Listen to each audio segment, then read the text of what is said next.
Most folks in Eberron live their lives hoping to survive and protect the ones they care about the most. A few do that and more, trying to help those around them, even the ones they don't know. But only one group does all that when no one else can. The King's Citadel, the ones who do the job no one else can do. Elarian, the Shield, a star-forged Aegis whose strength lies in the defense of their companions and their will to keep the Citadel and its missions safe no matter the price, even when that price must finally be paid. Merime, the Sword, a Kalashtar bard whose dreams predict doom and disaster, and who has touched the mind of a god. Her skill in battle, insight into the hearts and minds of those she encounters, and love for her sister in the Citadel is more necessary than ever, if her divinely touched spirit does not waver. Tantan, the Brain, a dragon-marked human artificer whose jovial demeanor conceals a deep curiosity, razor-sharp intellect, and long memory. He knows what he did for the last war, and he knows what it did to him. And now that he has returned to the site of it all, deep within the ruins of Seir, he knows how much worse the next war will be, unless he can stop it. Nisiana, the Heart, a dragon-marked halfling healer whose love for her sister is matched only by her desire to help and heal the members of the Citadel. She's grown wiser and more wary, and has learned that at times harming matters as much as healing. Can she keep hope and the King's Citadel alive? Rowan, the Wild Card, a human wild magic sorcerer who's played a dangerous game for most of his life. He's gone all in to save his friends, but for the first time he's learned they're not the only ones sitting at the table. Can he break through the shadows of his past and finally call the bluff? These 5 elite operatives came together to aid the salvage outpost of Salvation, where the Grey hovers nearby, a threat and a promise. With the Oracle of War, they found an artifact powerful enough to end a war, or begin one. They traveled to Sharn's City of Towers to unravel the Oracle's mysteries while stopping assassination attempts from the terrorist organization known as the Emerald Claw.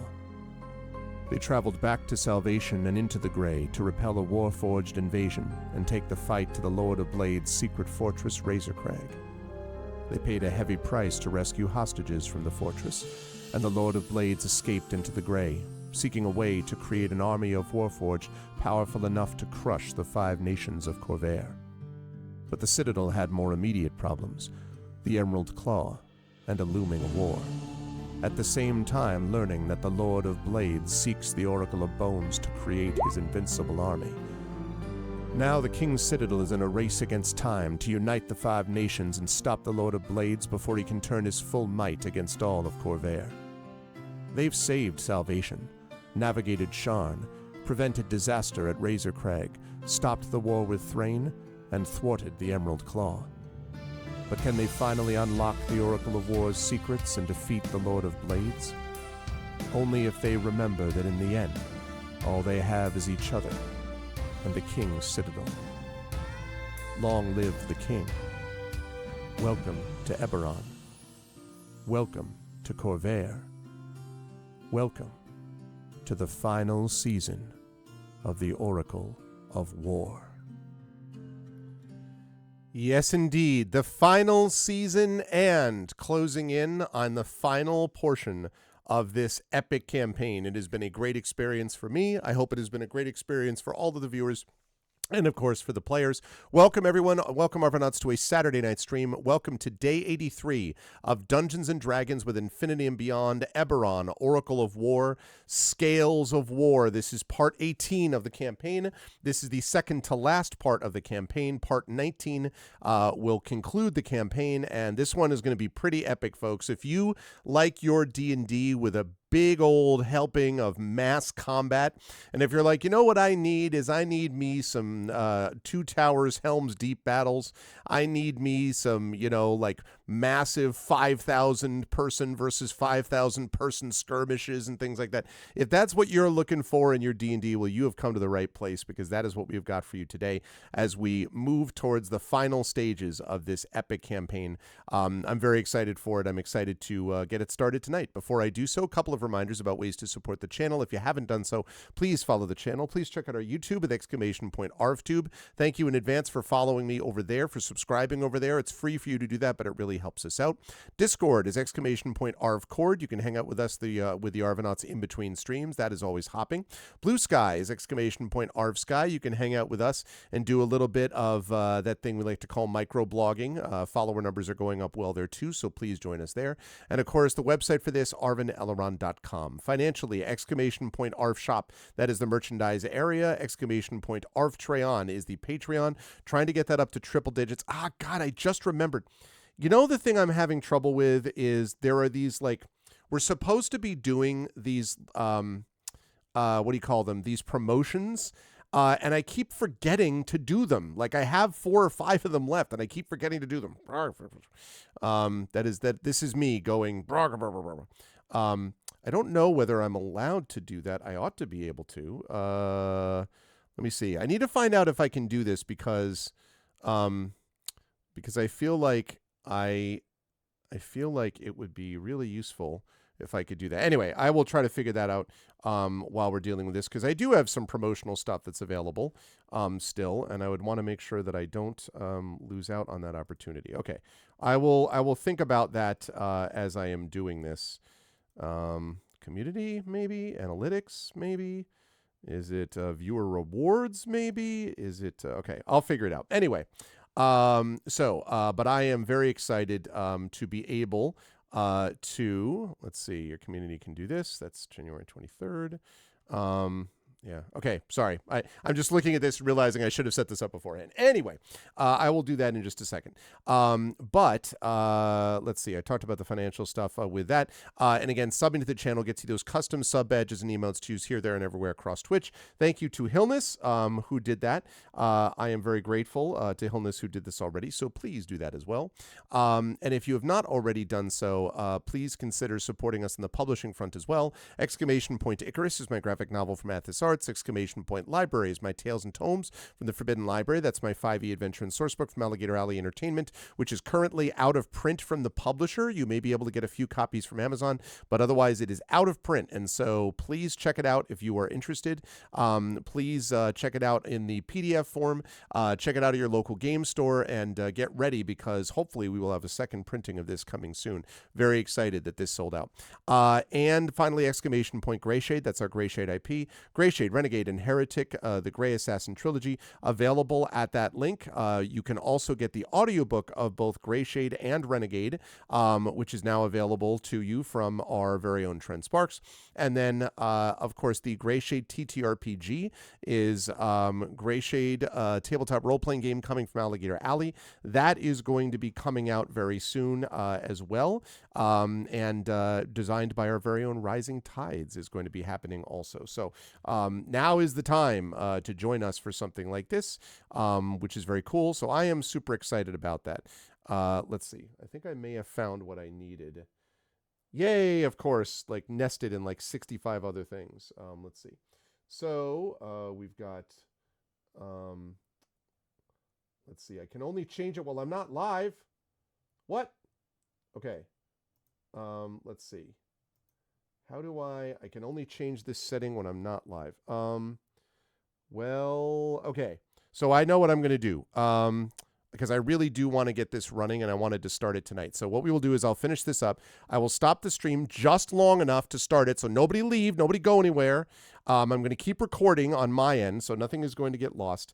And then I will introduce all of the lovely people to you, and we will go from there. So, as always, BLM, Black Lives Matter. Important to affirm and assert the significance and importance of Black lives. Help Now, the World Health Organization page on suicide prevention.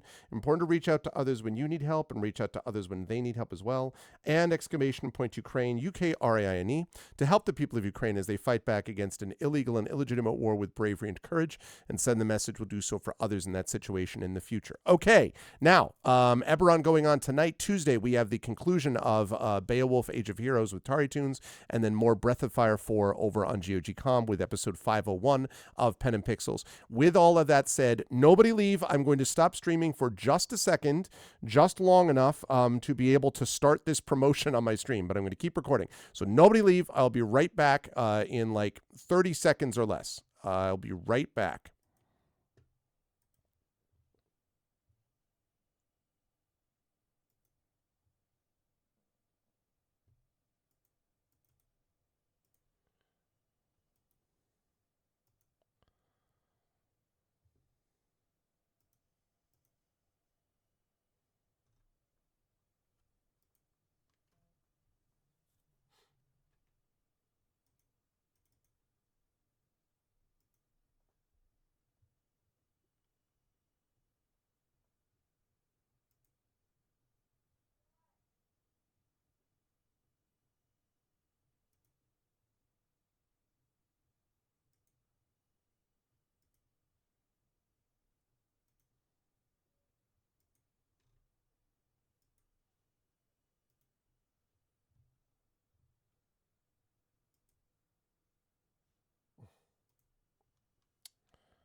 Okay. I am back live and rolling. So sorry about that. Apparently, I already have a promotion running. So my apologies. I don't know why. Jeez. It's so bad. I guess there's a promotion, so I will explain in just a minute to the players who are probably like, what is going on? But I couldn't explain any other way. Okay, I will unmute myself, and then the folks will know what was going on over there. I'll explain in just a second. And apologize for anyone that I accidentally interrupted. Then I will unmute them. And last but certainly not least, I will head over to reveal the crew. Let me just explain quickly. What I was trying to do was I have about 47 hours of promotional time left before the end of the year that I can run a promotion for that gives like discounts to people who are subscribing. But I can't do anything with it when I'm actually live. And I forgot, and I keep forgetting, and I'm going to run out of that time, which is bad. So all I did was I kept recording, and then I just stopped the stream and then restarted it, except that when I stopped it, it said that there's already another promotion because I guess Twitch already overrode it with some other promotion they're doing. Oh. So sorry, this could have been an email is what I'm saying, and I'm sorry that all went down. My bad. I apologize.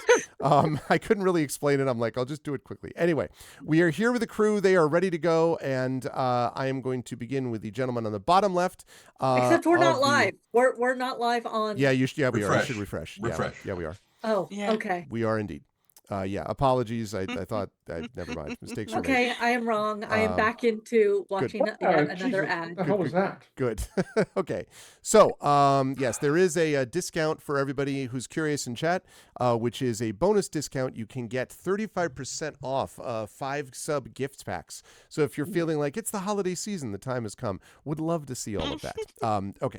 With that said, the gentleman on the bottom left of the ziggurat, whose voice I've been hearing a lot lately because I've been listening to it as I've been listening through Heretic, which is the final book in my Grey Assassin trilogy. Tren has done a wonderful job with this. Should be up for all audio awards. I expect to see Tren virtually because they would do it in audio, so you wouldn't actually see them on screen. It will just be the voices being like, thank you so much for this award. You can't see me lifting or something like that. But anyway, Tren has done a wonderful job.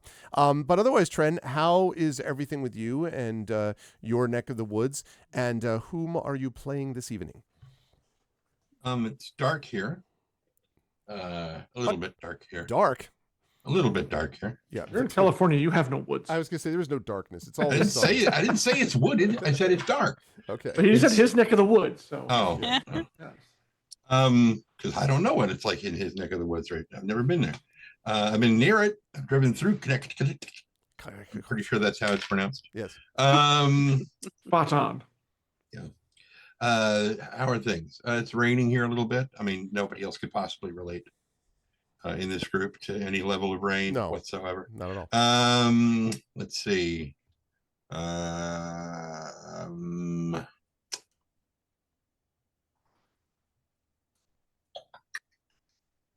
I have tea. Okay. Yeah. Okay, cool. Yeah, so I'm playing I was just, Mutant Tagashot to Kenneth of the House of Kenneth. Very disenchanted, ironic for what he does. For with his house. Well, with the leader of his house, many of the leaders of his house. And More on that soon. he's very happy that we killed the green dragon Vagisil.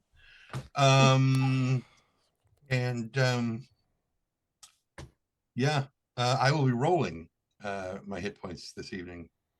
Outstanding. Yes, I'm going to circle back around for everyone level 18. So be ready to roll. I'm excited to hear it. I am ready to roll. And or be ready to roll when I return to you, I guess is what I mean. But don't lose your readiness, that was another thing is that, I mean, I'm wearing my ski gloves because my fingers are cold. That answers that question. Right. I was wondering. Why are your hands blue? My fingers are all black and blue. Well, yes, it's because that's what color my gloves are. But for those of you who have not been watching The Mighty Nine, the Critical Role animation, The Mighty Nine on Amazon Prime. Oh boy. I just started it. I'm only on like episode 2 or 3. Oh man. Am I gonna? Is that you're gonna like it? Terrible, and don't watch it is what you're saying. It's terrible garbage. Yeah, obviously. Jen, you are gonna love it. Arv, no. Okay, I have a sense of what we're talking about then. Wait, now I'm confused. You're welcome. Good. All right. It's Marie's turn then. Okay. Okay. Yes. Just knowing how Arv dislikes. I imagine the gore alone. I was going to say hardcore gore and profanity probably is the big thing. I don't like hardcore gore, but I really like. Isn't that bad. Or hardcore, if you will. I like the. I like the relationship between the goblin and the really sad mage who lost his magic. Right. Yeah. Widowgas. Not on Caleb are perfect. Yeah. Caleb Widowgas. Yeah. Voiced by Liam O'Brien. Yep. Oh wait, that's the wrong. And Not is the goblin, right? And that's Sam. Not the Brave. No comment. Not the Brave. I love. Not the Brave, I actually really love Not the Brave. Now I did look up the whole thing with the familiar because, you know me, I'm a no spoilers. No spoilers for those who haven't seen it yet. Well, I have heard something. I've also heard that it's a little bit more coherent than the first campaign, maybe because it itself was more coherent in the actual play than the first campaign. But I don't know. With the first campaign, they had already been playing for 7 levels before they ever started streaming on Geek and Sundry. Yeah. So we've got the entire story encapsulated. We can see where it starts. There have been some changes from what happened at the table, but it's still extraordinary. It's very, very good. Very cool. Okay. Very cool. It is always a pleasure to have Trent of this. I will be back to hear about Tanton's new cool things at level 18. My God. I mentioned it to my wife today. She's like, what are you streaming tonight? I'm like, we're going to be doing Infinity Beyond. Like, Eberron, they're all level 18. She's like, they're level 18? And I was like, yeah. I'm like, wait till you see what they're fighting though. And she's like, oh my God. So epicness. Anyway, always a pleasure to have Trent of this. Also a pleasure to have Marie Bilodeau with us. Marie, it is good to see you. I hope all's well. How is everything in balmy, sunny, bright, warm Canada? And who are you playing today? Well, we did have, for all the jokes here, we did have rain 2 days ago. It snowed again, but we did cover have the rain rain. 2 days Like, ago. yeah, of course. Yeah. Just to create that comfortable layer of ice. It's kind of an embarrassed snow, right? Like it was sort of, I'm really sorry you had to see that. Like, it should always be snow. I gotta go. But yeah, no, it's good. We had, so we always celebrate Christmas early with Carrie's family. So we celebrated it on Saturday. And it was a lot of fun. It was a bit weird because her aunt passed away and it's a small family, right? We were like 6, now we're 5. It's like small, but it was a good time. But all that to say that Carrie outdid herself this year with like all of the goodness. Here we go. Buckle up. So already gone is the apple pie, which is like, just delicious. I mean, and then we also did, the tourtière is my family's recipe, but with my crust, with her crust. And then she made lemon tarts, mincemeat tarts, and cherry tarts, which was a surprise because I thought we were out of cherries, and it's my favorite. And then she also made chocolate chip oatmeal cookies and ginger snaps and shortbread cookies. And anyways, there's other stuff, but anyways, it's been good, is what I'm saying. We are very good in this household. We are like living like Christmas and the holidays as they were meant to be, which is sugared up beyond comprehension. Yeah, living the dream, which is just constant sugar based. Yeah, Is what it's we're talking good. about. It's good. I think she's done now. She had a baking day today. She informs me that she's done. Um, but I don't believe her. And I'm excited by it. Oh, there were also buns, cinnamon buns one morning. I just woke up and cinnamon buns. Anyways, and she made Life like is so mincemeat. hard. So I hard. know. She made mincemeat buns too, but she made them so that like one little like it was like a couronne, like a crown of buns, like so bun, bun, bun, bun, bun. Can you all visualize this? And then like one bun was cinnamon and the other one was mincemeat. So Oh, like I don't Oh. even know, like my mind blew up. I was waiting for her to open the other one so that I could have one of each. And then she's like, no, here, they're both. And I'm like, why do you say that? Like it's obvious. It's not. This is magic. Anyways, so there you go. She does magic, which I suspected. But here we go. So I am playing Mérimée Hawksmoor. I am very excited to continue on playing as we survive the Ancient Green Dragon. Mérimée is a College of Sword bard, a Kalishtar. She is psychic, she is fun, she likes to sing, she likes to stab people, and she likes to hang out with her sister, played by Jennifer, and all of her friends as well. And yeah, and I'm sure that, level 18 will go completely good. Yeah, sure. What could possibly go wrong? I'm excited to hear what Marimay's cool new stuff is at level 18. I want to say hi to Light and Passion. First of all, hi to everyone who came in. I want to say hi to Light and Passion because after we introduce everyone, we're not going to take it long because I want to get rolling, but I do want to show, with Light and Passion's permission, something that inspired Light and Passion to produce another work of creative genius. We have already been the beneficiary of this with the dice that Light and Passion made, which still continues to be the coolest thing ever that I've ever received for anything related to D&D. So I'm hoping, Light and Passion, you'll allow us to show these pictures of something that was also inspired by this campaign, but we will wait for that. But anyway, hi, Light and Passion. Good to see you. Always a pleasure, Marie. I can't wait to see what Mermaid gets up to, which brings us down to our good friend Brandon O'Brien, who is down there in the center in the frozen wasteland of Trinidad. No, I'm just kidding. I assume it's extraordinarily comfortable and warm and all that sort of stuff. So how great is the weather there, and who are you playing today? I am so terribly grateful for the warmth. It has been so much fun. It is also when I was briefly in Connecticut, I joked to Greg about how early it gets dark as it approaches winter on the East Coast, because it is like pitch black around like 4 to 4:30, and I'm like, why is this happening so early? And then Greg was like, well, it's winter. How early does it get dark in Trinidad? I was like, we move from it getting dark from at 6:30 to it getting dark at 6. And like that's it's I like being in Trinidad. Trinidad treats me very well.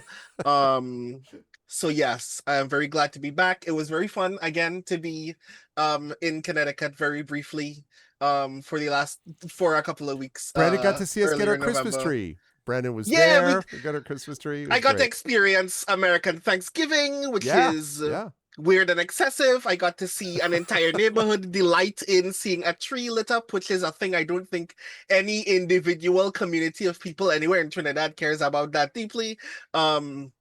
So that was fun. I enjoyed that a great deal, and I look forward to being in the area again in May or June when the sun is out on a regular basis. That's true, although just as a quick note, it has been announced on the Kickstarter now that Brandon, the designer of Greyshade, my TTRPG, will be, if all goes well, but it was announced, so I can say this, at PAX East, which is in Boston in March, to demo the, by then knocking on all kinds of wood, having been released, Greyshade TTRPG. So Brandon will be there, assuming everything comes together. But I'm able to announce it because it was announced on the Kickstarter. So Brandon might be out in the northeast of the U.S. in March, a little earlier, maybe. We'll Yes. see. Possibly. When the ice is now melting and turning into Right. cold water instead. Fun. Cool. Precisely. In terms of media thoughts, although I'm also enjoying the Mighty Nine and it is going very well, and I also very much strongly believe that the relationship between Nat and Caleb is like the highlight of that show. And I'm pretty sure, Jen, you haven't gone to this episode, but there is a monologue that Nat gives at a very crucial point in Caleb's personal story that I think is one of the greatest things that I've ever seen happen in a game. I think I've probably spoiled myself with is it the parent discussion? Yes. I have already spoiled myself. I don't mind spoilers. It's fine. It is so good in part because that dialogue happened verbatim in the game.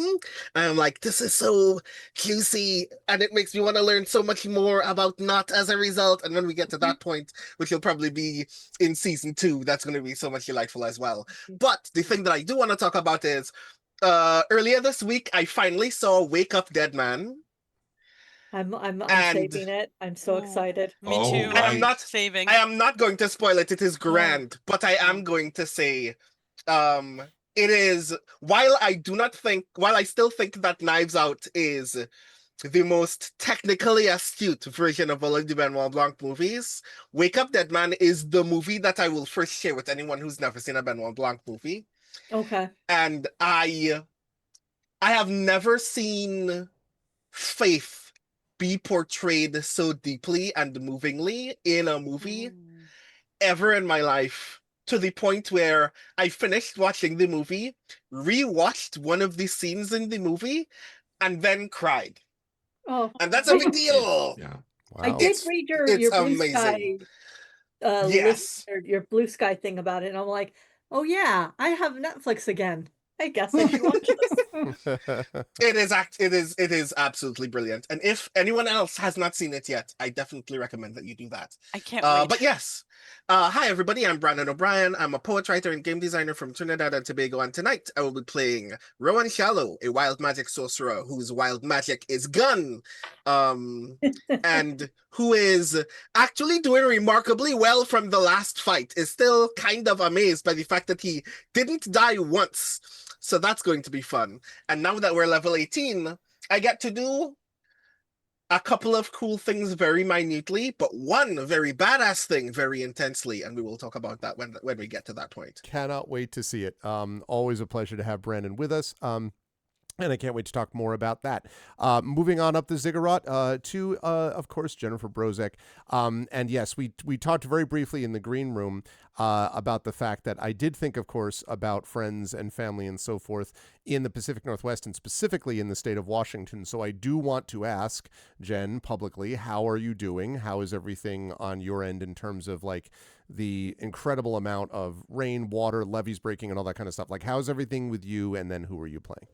Okay, so me personally, my house is safe. I live on the top of a hill next to a FEMA station, a fire station, and one of the emergency reservist base. So I'm fine. Okay. Spike, my 9-foot tall dinosaur. Long live Spike. Spike is dead. Oh, Spike. He has died ignoble death. Like, he started with breaking arms. The storms have taken him out.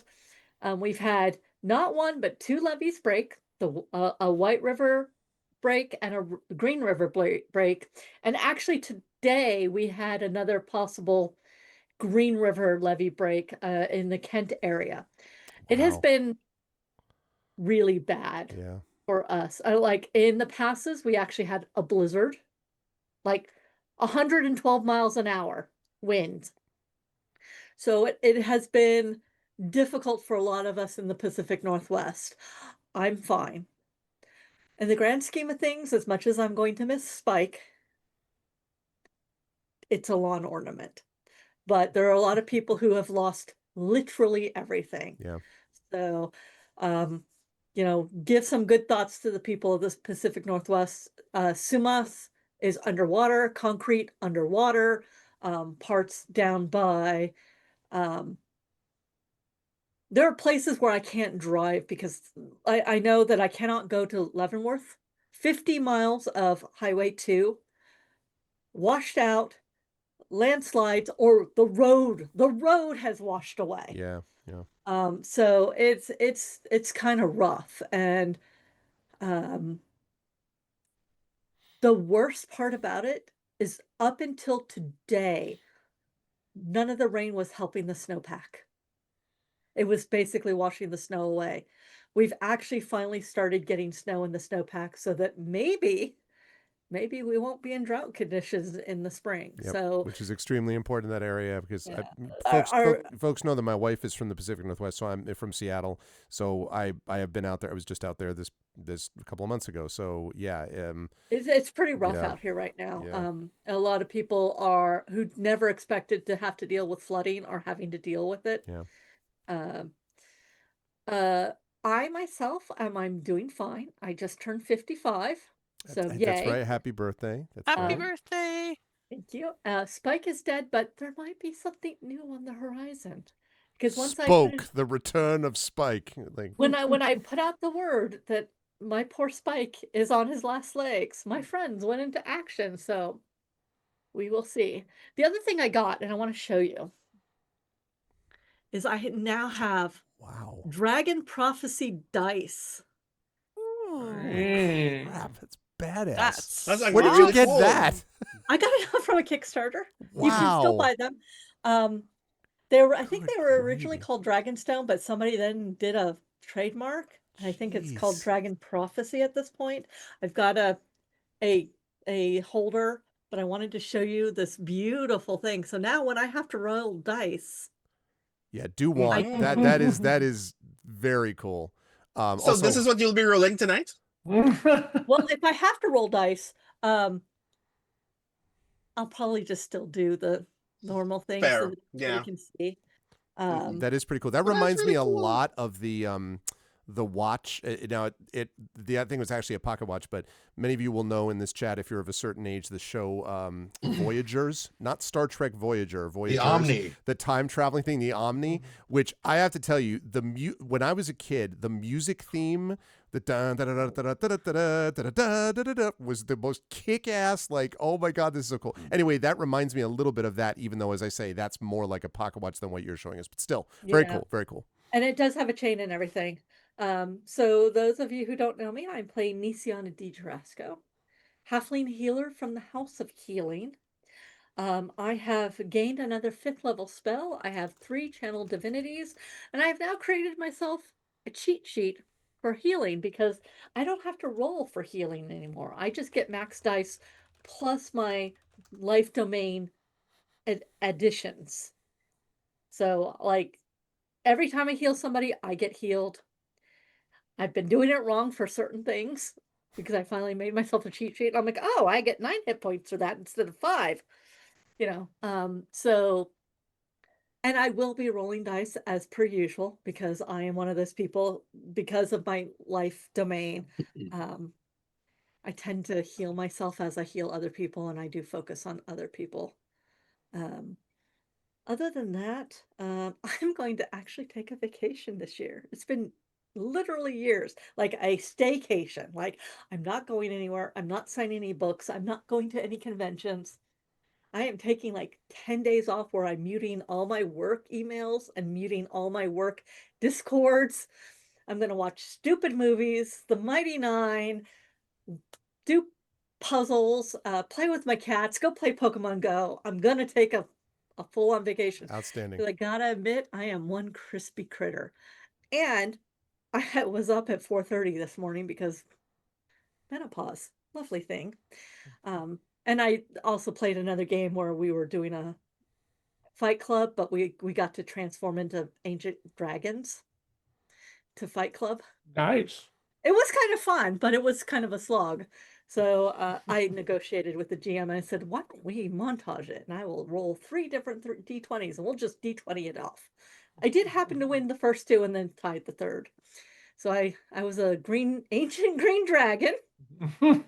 who was basically a luchador. Really? An ancient green. Did we ever Yeah. see Nicion in the same room? No, we did actually. Just making sure. No. Just making sure. No, I play a stereotypical elf rogue, like as stereotypical as I literally could possibly get, because it was funny. But so there I am. So I'm a little bit. Well, I am happy that we can be the first sort of trial run, a little bit on a preview, if you will, of what vacation time might be for you. So I'm excited for that, and I can't wait to hear more about the amazingness of level 18. But we'll talk about that in just a minute. Always good to have Jen with us, and always good, of course, to. Oh yes. One other thing. Yes. Valdemar, it's anthology number 19, Smoke and Mirrors is out. I'm actually a voice talent on my own story. Aw. Oh, that's cool. No True Way. That's for No True Way. No True Way. Oh, is it No True Way? What? Smoke and Mirrors is the brand new one. I haven't got to that yet. No True Way just dropped a few days ago in audio. And yes, I have had an audio. I actually did my own one. It was rough, but I have learned a few things. Very cool. Awesome, and always a pleasure to have Jen with us. And also, of course, always a pleasure to have John with us too. John, good to see you. How is everything in your neck of the woods and all that kind of good stuff? And who are you playing this evening? Just want everyone to appreciate that I could be watching the Packers-Bears game that started 4 minutes ago, but I'm here, so sacrifices had to be made. NFC North. Stop Bears. Yep. Also, Marie actually has narrated a story in that volume too, which I'm very proud of. It's I'm the one who produced it. It's my first audio book that I actually made as an audio publisher, so I'm very proud of it. So very exciting, and we're going to do hopefully all of them in time. The earlier editions, there's a little bit of things that need to be ironed out, but 9 through 18 or 19 are good to go. So yeah, very excited about it. Very cool. So people should go check that out. It's really awesome. All the narrators did a fantastic job. So, but I believe Jen said that was one and out. I think that was it. But she did a fine job. So I love having authors narrate when they can. It just depends on a lot of things. Yes, my name is John Helfers. I am the executive editor at Catalyst Game Labs, which handles BattleTech and Leviathans and Shadowrun. I work with everyone here in some capacity or another. Yeah, it's I'm playing Alarion, our Starforged Aegis, who's just hit level 18. And Arv and I had a little discussion about what that power should be for level 18, because the homebrew people who created that one, I don't know if they were having an off day or they thought it was going to mean something more than it did, but the original one didn't quite work out, so we cobbled together what we think is a suitable alternative. So we can get rolling with that, but I will not be rolling my hit dice. Thank you very much. Boo! I'm sorry. Boo this man. No, it's fine. It's fine. I care not for your booze. I care for hit points. All right. Well, then let's work back in reverse order. Then let's start with you. So, right. Alarion is now up to a hit point total of 176, I believe, because I think I did modify my numbers last time. 176 out of 176, which means your Aegis is at 88, baby. 88 points per hour. I mean miles per hour. I mean points of armor. 88 Aegis, and of course 1 hero point that you begin with. Correct. So what is the cool thing that you get that you want to explain? My spirit dice stayed put for now. I don't get another one until next level. But that's a shame. Listen. I know you can't stand that exactly. However, I did get a really nifty one called the Bastion of Defense. I'm just going to post that in and what it is basically, I'll read the whole thing aloud if I can get back to the right page. There it is. Oh, cut. There it is. And for some reason, apparently, Roll20 I have to log in again because I apparently left it. because Roll20 was like, you should not be. This one is too powerful. We have to take him out of the page. All right. Anyways, your ability to defend your friends and allies grows even stronger, so that even when you are unconscious or dying, your soul continues to protect them. When I activate my Soul Fortress ability, its range is now 10 feet around me, and I may spend a soul die to extend that range an additional 10 feet, protecting up to 5 designated allies. Additionally, the protection bonus of Soul Fortress now lasts for 1 minute for all participants. The bonus they receive from this ability cannot make their AC higher than my own, so the 5 chosen people get +6 to their AC for 1 minute. I can only use this ability 3 times, then I must take a long rest to replenish it. Additionally, if I, for some reason, am knocked unconscious, which has happened more than once in this campaign, allies within 10 feet of me gain temporary hit points equal to 1 spirit die, which is 12, plus my wisdom bonus, so a total of 14 hit points, just temporary, not permanent. At the start of their turn, the additional hit points last for 1 minute or until I'm brought back to consciousness. So there you go. Very nice. Yeah. And very appropriate for the caliber, the kind of character that you are. So very exciting. And yes, I look forward to seeing what Alarian gets up to. More to come in just a second. Okay, Nisiana, you are now level 18. So now you just look at people and they just immediately return to life at all times, right? Like someone gets hit and you're just like, no, you will not die.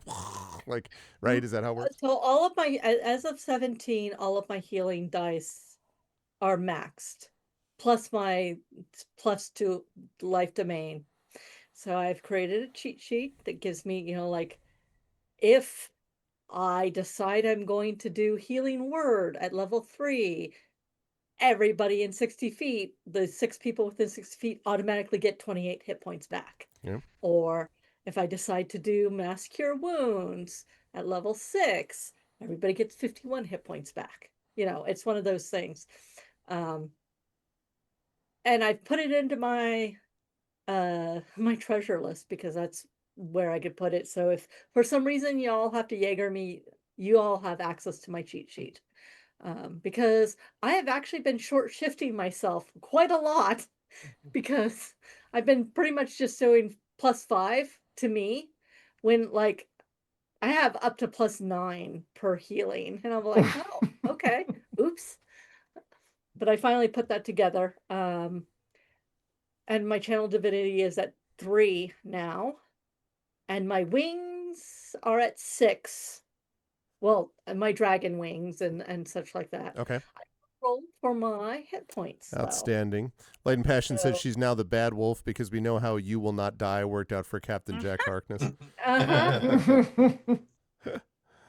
Roll 1d8 +4.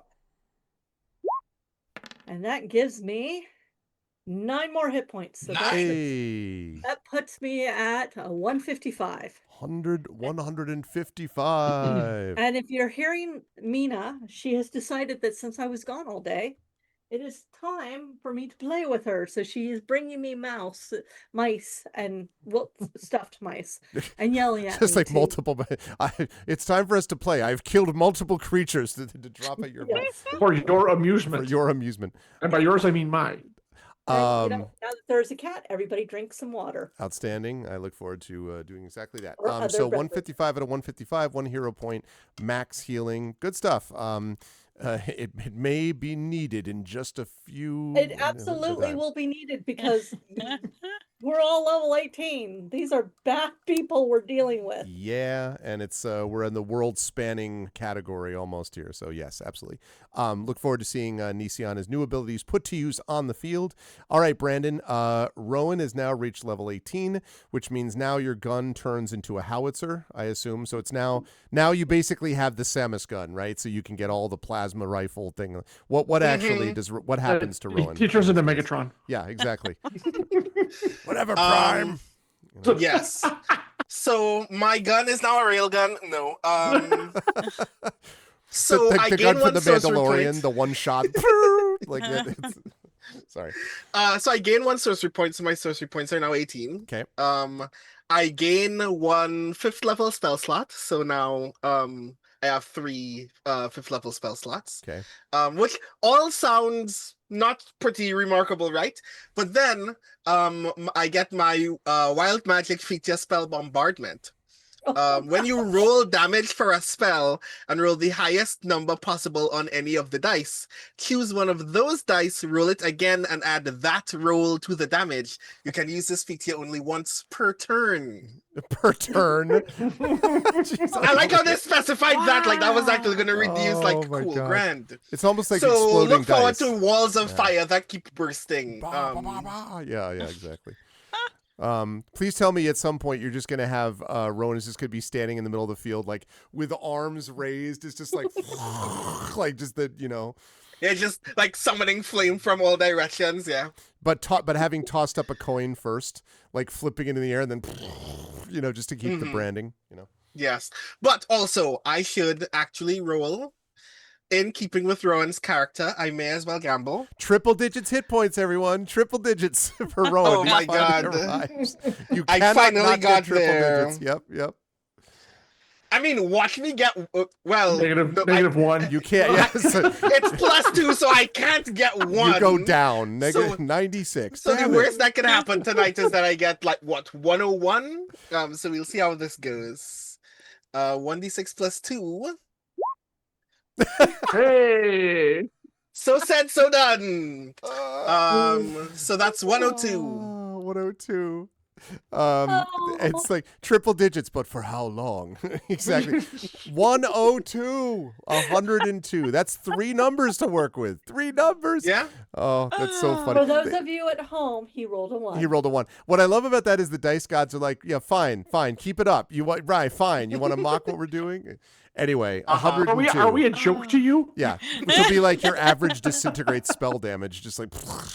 Anyway, very cool. I cannot wait to see Rowan get up to some madness with spell bombardment. Good gravy. It's gonna be amazing. Thanks, Brandon. Which leads us to Merime. All right, Marie. What awesomeness does Merime? What flourishes? What also makes julienne fries now? Like, what else can Merime do at this point in level 18?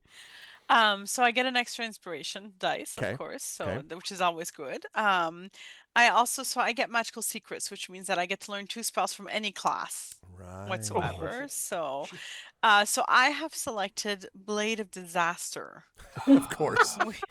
Blade of Disaster. All right. Disaster, and you create like a blade-shaped planar rift for about 3 feet long, and then like I can make 2 melee space. This is a bonus action, by the way. I can make 2 melee spell attacks with the blade against a creature, a loose object, or a structure, which I do love attacking structures. On a hit, the target takes 4d12 force damage. But if I get a critical, which in this case is 18 or higher, Right. then you add an extra 8d12 force damage for 12d12 force damage. Can I just say, did you say a blade shaped planar rift? Is that Yes. like a black hole, like my small portable black hole, like a planar shaped blade shaped planar rift? Okay, all right, sure. That's amazing. Naturally. It's gonna be sparkly, but it's very awesome. And it can pass through barriers like Wall of Force, and I can use a bonus action again to move it. Like Sure. so, I mean, of course. it's just gonna hurt, and I'm looking forward to it. And the beautiful thing. Imagine stabbing someone with a black hole. It's just like wham. Well, especially since it has 12. the expanded critical. If you roll an 18, 19, or 20, according to ours rules, that's max damage. That's 144 points of force damage instantly. Yeah. 144. Thought of that. That's nice.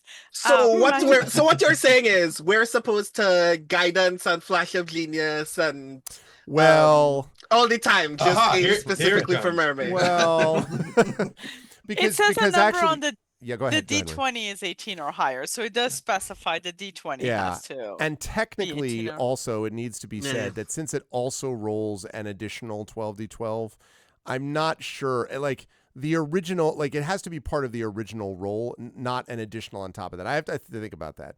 Maybe. think I on mean, it. I will think about whether I want you to be able to just be like 144 damage, 144 damage, 144.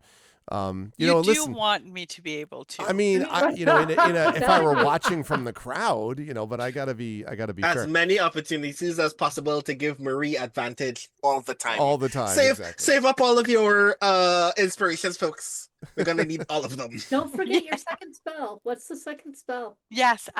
So just mentioning for the Blade of Disaster too, it's a natural evolution because last time she could not use her sword and used a lot of magic. Whereas this time she gets like a basically magical sword to whack people's heads. Okay. And the second spell, I have selected. I didn't discussed this with you, Greg, so feel free to just like kick me off the stream if you're not in agreement. But I've selected the wish spell, and we can discuss like variation to version. It's just a last minute, this is gonna suck, but we can discuss if you want, like, Okay. what, because there's several things in there, but but yeah, I've selected the wish spell as a things are going sideways anyways. Let's see. Let's have something that can be big guns if we need it. Like everybody's dead. The Aurora life isn't working type of thing. Never had a party that actually got a wish spell. So I am looking forward to seeing that play out. But wish spells can be dramatically powerful, and there is sometimes a little bit of the be careful what you wish for. Anyone who watched the end of Vox Machina will know a bit of what I'm talking about. But anyway, super cool. I mean, again, the reason I'm not like, what the hell, is because it's level 18. Like, I knew what I signed up for at this, and right. And it makes sense for the character too. Yes, Like, at this point she'd want to, like, agree. if something goes completely wrong, sorry, I'm being attacked by a cat, then let's be ready to wish This things is her away. wish to get immunity from the charmed condition. Yeah, exactly. Haha. No, I didn't flourish and hit my friend. I order you to use Blade of Disaster on Rowan. Like, no! But the funny thing is, though, I have counter charm, so if I just play my lute all the time, we cannot get frightened or charmed. I can't do anything else. I'll just play music the all whole the time. Riffs in the background. Can't you use wish? No, I'm counter spelling. It's the lute playing guy in Road to El Dorado, right, or whatever. It's like that we did for Tyranny Dragons. Exactly. Good stuff, Marie. And then what about hit points? Are you rolling as God intended in the name of no? Hell Boo! All right, what are your new total? So Total. 210 is my new total. Mm-hmm. So, all right, 210 out of 210. We Another way to put that is fight smarter, not over harder. Double what Rowan has. Is just You just felt like rubbing it in. Just cool. Listen, you're just like in the midst of being like, oh look, spell bombardment with doom death thing stuff. I feel like your supporting team don't roll though. Like this is like no, he that's is not the original true. casting glass cannon. Yeah, Literally. exactly. Yeah. Even in his arm. Very cool, Marie. I'm excited to see what Maramé gets up to in this session today. Last but certainly not least, Tren, I'm excited to hear what cool stuff Tantan can do at level 18. I assume you can now make Spanner into a hovercraft Goliath. A true Transformer, yes. Yeah, exactly. Yes. Like I want Rampage from the Transformers. I don't know what you're gonna do with the cassette tape, but still. So tell us what they get, and then I'm going to show how Light and Passion was inspired by this crew because it is related to a Tantan-oriented thing. So what have you got that's new, Trent?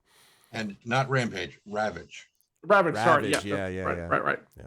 Which in Transformers Beast Wars, when he makes a little cameo, he's got this really deep voice and a thick Russian accent. I love it. It is so good. Oh, anyway, sorry. Calm, Trent. Get yourself a boyfriend and shut up. Okay, so right, what can Tantan do? He is now a magic item master. He can attune to 6 magic items at once, whereas everybody else, all of these plebs, can only do 3. So wow. I can also make 2 more infusions. So if anybody needs any, like if we need another spell storing item, like another ring or something, he can make another one of those. But it has to be a spell that he can cast. No, you can just make the item and you can put. But I think with the 2024 rules, it is now the spell storing item can now do 1st, 2nd, or 3rd level spells. What?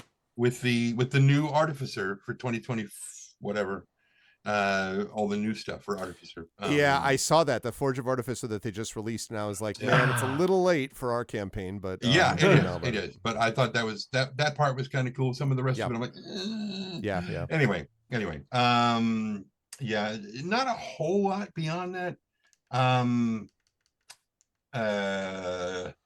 He's kind of maxed out on the spell slots he's going to get because we only get up to level 5 spells on the stuff. But the next thing would be at level 20, he gets Soul of Artifice. So basically, it's like if he's about to die, he can just crush one of his magic items and regain hit points.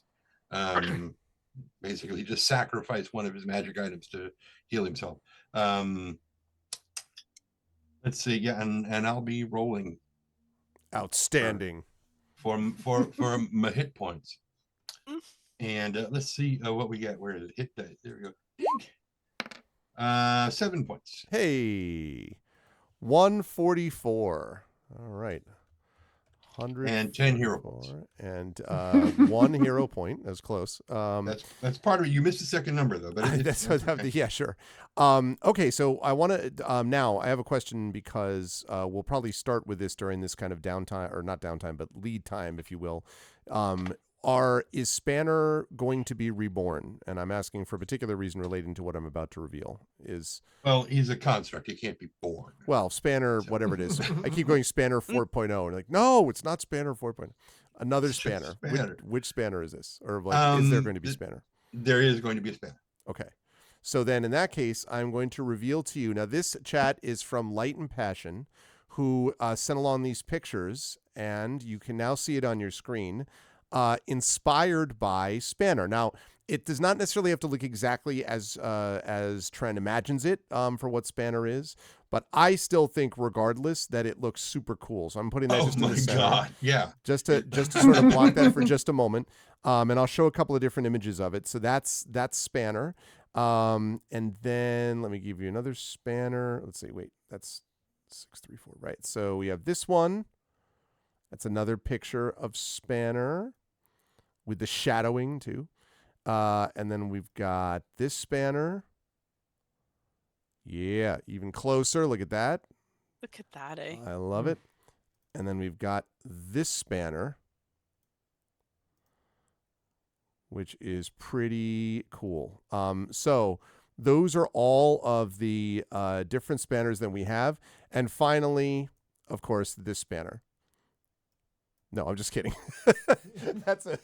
Just joking. That's oh yeah, yeah, totally. No, I'm just kidding. My friend Tari, right? That Spanner. Come on, hamster Spanner. That's right. He's so covered in ribbons that's what he looks like now. Yeah, just joking. Yes. That is my friend Tari did that for my daughter some time ago. My daughter, who just got accepted, by the way, to her 7th out of 7 so far colleges. Oh, wow. And Wow. Yeah, she just got accepted to Fairfield, which is one of her top choices. She's waiting on the others, and she's gotten money from all of them. Yeah, I'm super proud of her. She's done super well. Fantastic. So far, so good. Anyway, that's what's inside Spanner. Right, Spanner has the heart of this. That's clearly the case. It's just on a wheel running. Exactly.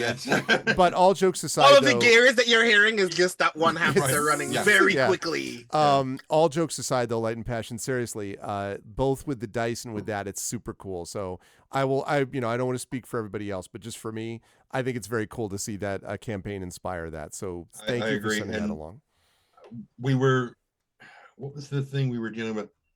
It wasn't a steel defender. It was like a steel something else. It was a thing. We had banished something to another plane. Yes. And then that thing bamfed out, grabbed him, and brought him back. It also reminds me a lot of that because that was much sleeker and everything. Oh God, I love that thing. Yeah. Anyway, so I was like, yeah. So very, very cool. Thank you, Light, for that. All right, everybody, let's get rolling now that we've gotten our levels up here. Let's get moving. And talk a little bit about, we're not going to talk just too much about what happened last session because there was a lot that happened. However, I can tell you that the very end of this session involved the defeat of a ancient green dragon that had attempted to basically corrupt the people of Nusir, and it attempted to not only destroy Prince Orgev, but his people, which would have been a real problem because then the party, King Citadel, would not have been able to, first of all, would have been bad because then people would have died, and the King's Citadel is not about that life. But also, it would have meant that the King's Citadel would not have been able to find the location of the Forge of Making, which they have now been able to discover thanks to the very grateful Prince Orgev, who has also agreed to send an army to the cause. Why am I talking about... Say again? 4 people. 4 people, exactly. Has a little bit of an army, but it's a we few, we happy few. It's a bit of a guerrilla force, I think you might say. But the reason that it's important, though, is because the party was able to pass along, the King's Citadel was able to pass along that information to Brayland. All, of course, as we know, during this time, Brayland has been in negotiations and assembling the 5 armies, recognizing, finally, the threat posed by the Lord of Blades, who has already gone to seek out, basically, this forge and to create a massive army of Warforged. The party having passed this information along, the 5 nations have come together in a rather astonishing show of force, given the fact that the last war was about these same 5 nations fighting each other. But they have united against a common threat. And the party is going to be going with those armies, but not quite yet. Because the first thing we need to do is talk a little bit about what happened in that liminal space in between the end of their last session and the beginning of this one. And so I am going to ask, I think it could work either way, but I guess I'll start, Jen, with Nisiana, chatting with Rowan about something important to the both of them. I want to start there, and then each of the other 3 will get a chance to do some stuff / downtime and so forth before we move on to what happens at the beginning here of Scales of War. Chat, just so you have a concept of this, I want you to be thinking of this as the Storm Gathering. So Scales of War, the Storm Gathering, if you will. So this conversation would be taking place about a week after the events of what took place with the defeat of the Ancient Green Dragon. I will say that the armies march into where they're going to march, which I'll describe it later, 2 weeks after those events. So basically, this is about a week afterward. And Nisiana and Rowan, you can tell me where you think this conversation would take place, and also what the sort of parameters are, like what you two were talking about. For me, the conversation would take place when he hands me the 2 diamonds, each worth 1,000. That's when this happens. Mm-hmm. So at some point earlier in that day, I will spend 2,000 GP and buy 2 diamonds. Like, I spend a great deal of that morning literally appraising them, going, is this clear enough? This feels not worth this actual amount of money. This is cubic zirconia. I mean, I'm a hustler. I know what a fake diamond looks like. I know what diamonds that are not of 1,000 GP in quality look like. Why are you getting these diamonds, Rowan? To repay Nisiana for the act of resurrecting the goblins that I static to death because I didn't know that they weren't mentally fortitudinous enough to withstand a synaptic static. Don't forget that I resurrected once too. Yeah, but it was my diamond that I handed to you to resurrect. Mm-hmm. Yes, but Nisiana did 1, and Mermaid did the first one. Mm-hmm. So I come back to Nisiana and I place like a velvet satchel with 2 diamonds in it in your hands. And I'm like, what is this? The debt that I owe. And I open it up. 4. Do I have to say it aloud? This will fit you. I admittedly did screw up with the goblins. In my defense, I really didn't want to hurt anybody. I didn't know what was going on in the cave, in the basement. I really just wanted everybody to chill out so we could talk. I didn't expect that a goblin didn't have enough brain matter to withstand the synaptic static, which is my fault. I'm glad you understand that, but Rowan, you don't understand why I'm upset at you.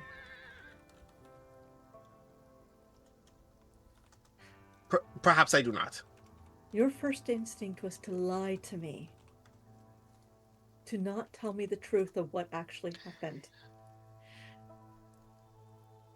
And that hurts me. This is true. That hurts all of us. We need to be able to trust each other. Why didn't you trust me to just listen to what you had to say?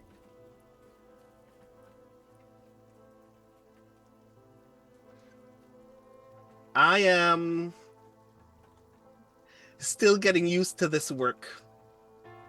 As you know, the whole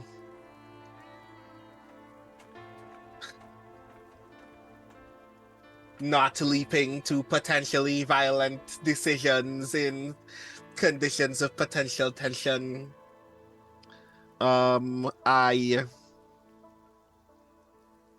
The combination of living several years essentially on a hair trigger in the event that one's con goes poorly,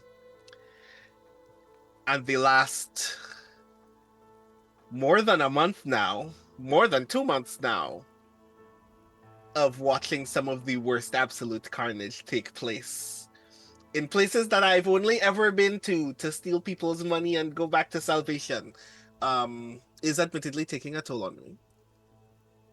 Have I ever lied to you? No, you have not. And it is no comfort for me to tell you that I lied because I wanted to spare the hurt that you would otherwise have acknowledged if I acknowledged that I did the thing, which is, again, But my fault. Rowan, don't you understand? Every action teaches me something. You've taught me something with this. I can do immense amount of damage now, and I don't quite understand how to limit the collateral damage. And watching you and Alarian and Merime and Mitt Hanton work teaches me how to not hurt those that don't deserve it. You do a disservice to yourself and to us when you don't trust us to understand. So I'm going to make you a vow right now. I promise you, I will always listen to you. I will not promise that I will understand or agree, but I will always listen to you first before I make a judgment. Will you trust that?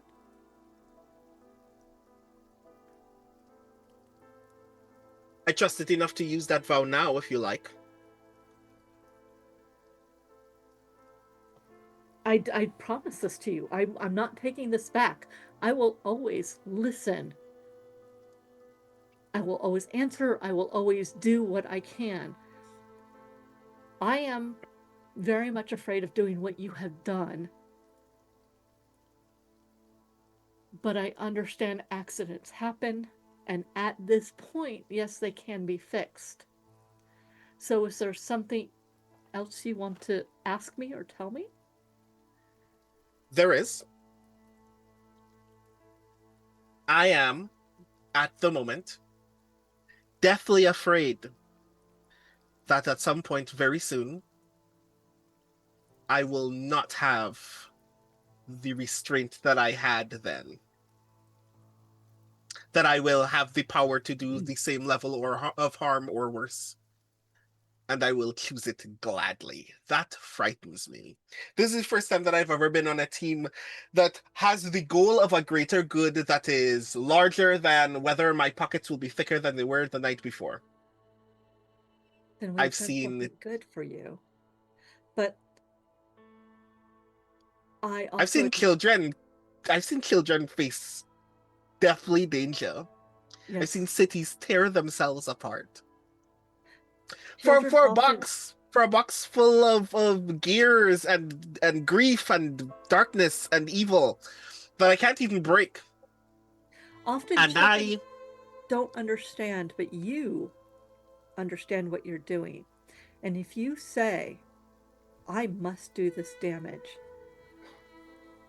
if you say that this is the greater good, even if it hurts innocence, and you believe that, all I can do is say, okay.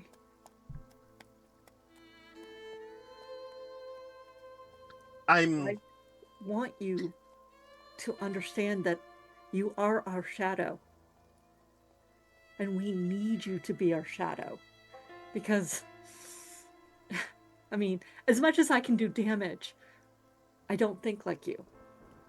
As you are speaking, I step closer to you and I put my hands around your hands as they're still holding the bag with the 2 diamonds in it, and I say, I'm not sure you understand. Okay.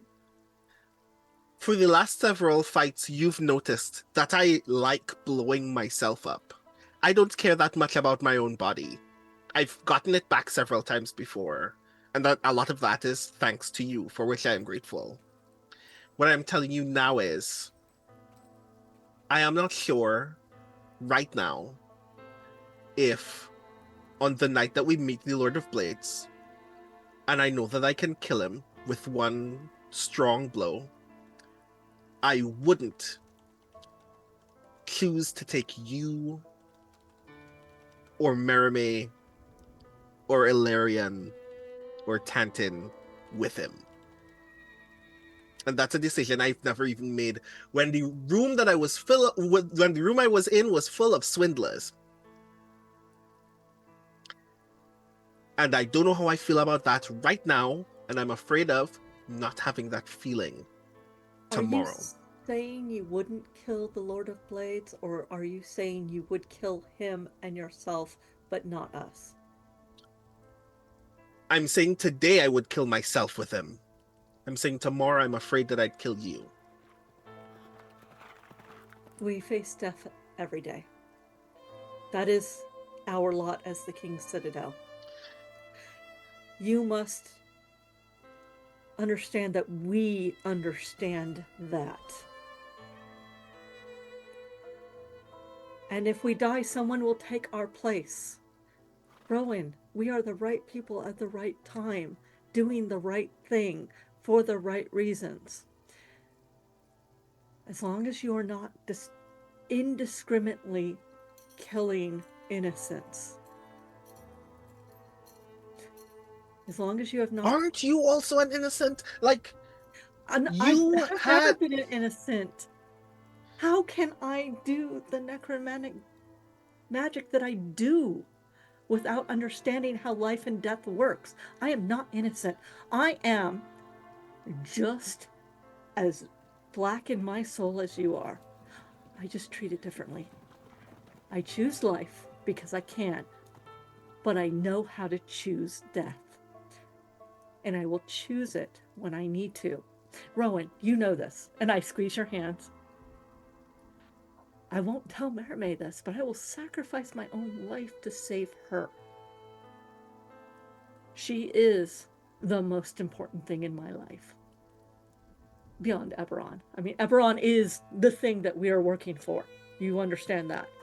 But of the corporeal... You keep saying that, and that's the part that also confuses me, but go on. You have seen him do miracles. He is here, he is with us, he is always with us. All things serve Eberron. In the end, even you will. But the choice I make as an infallible human will be to always save Merime. So if that means I have to die to do it, I will. She doesn't know I can do this. She hasn't seen it happen yet. And I trust you not to tell her. I won't. Because I know she wouldn't approve. That is me trusting you. I do have a dark side. I am not innocent. None of us are innocent. We all have our baggage and our shadows, but we all look at it differently. You know how to harness yours in such a way that helps us. Because most of us must turn our faces towards the light. You use the darkness to help us. You do bad in the name of good. That is what I trust you to do. It's a hell of a lot of trust. Yes, it is. Please trust me that I trust you. So don't lie to me again. Don't immediately think to lie to me. Trust that I will listen to you. I promise that I will be better about that in the future. Okay. Quickly, Yes. a vow from me as well. Okay. When this is over, what is the one thing that you want?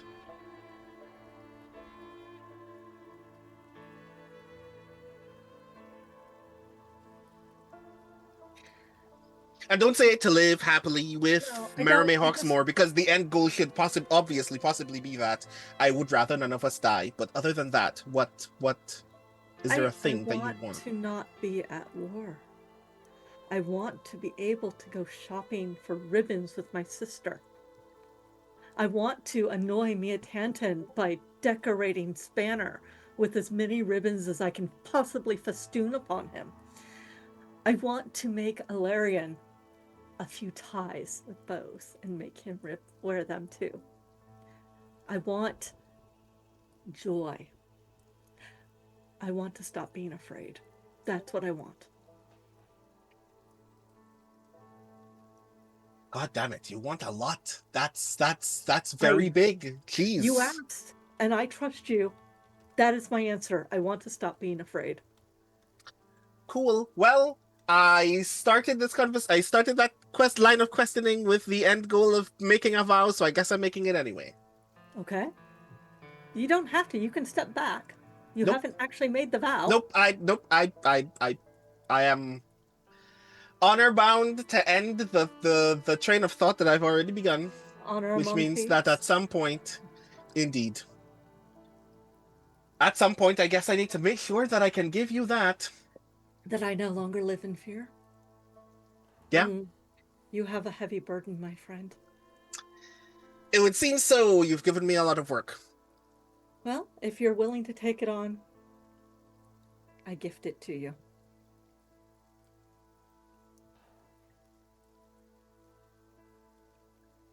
Also, as an aside, I'm pretty sure Illyrian doesn't have feelings. I'm sure there is no dark thought that lingers within that robot's I think heart. you are very wrong. You have not seen him in justice mode. You should talk to him about his thoughts on justice and what he will do to uphold what he considers justices. Perhaps not immediately, but no, he has darkness. He's lived longer than any of us. And I don't know if he knows exactly how to deal with it. Understood. Maybe I will pick his brain about that. Okay. Is there anything else?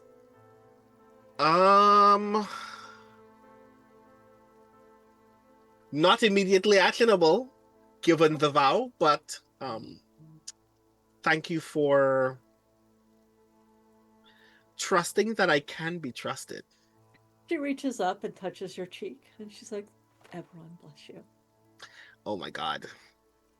And remember that he is always here with us.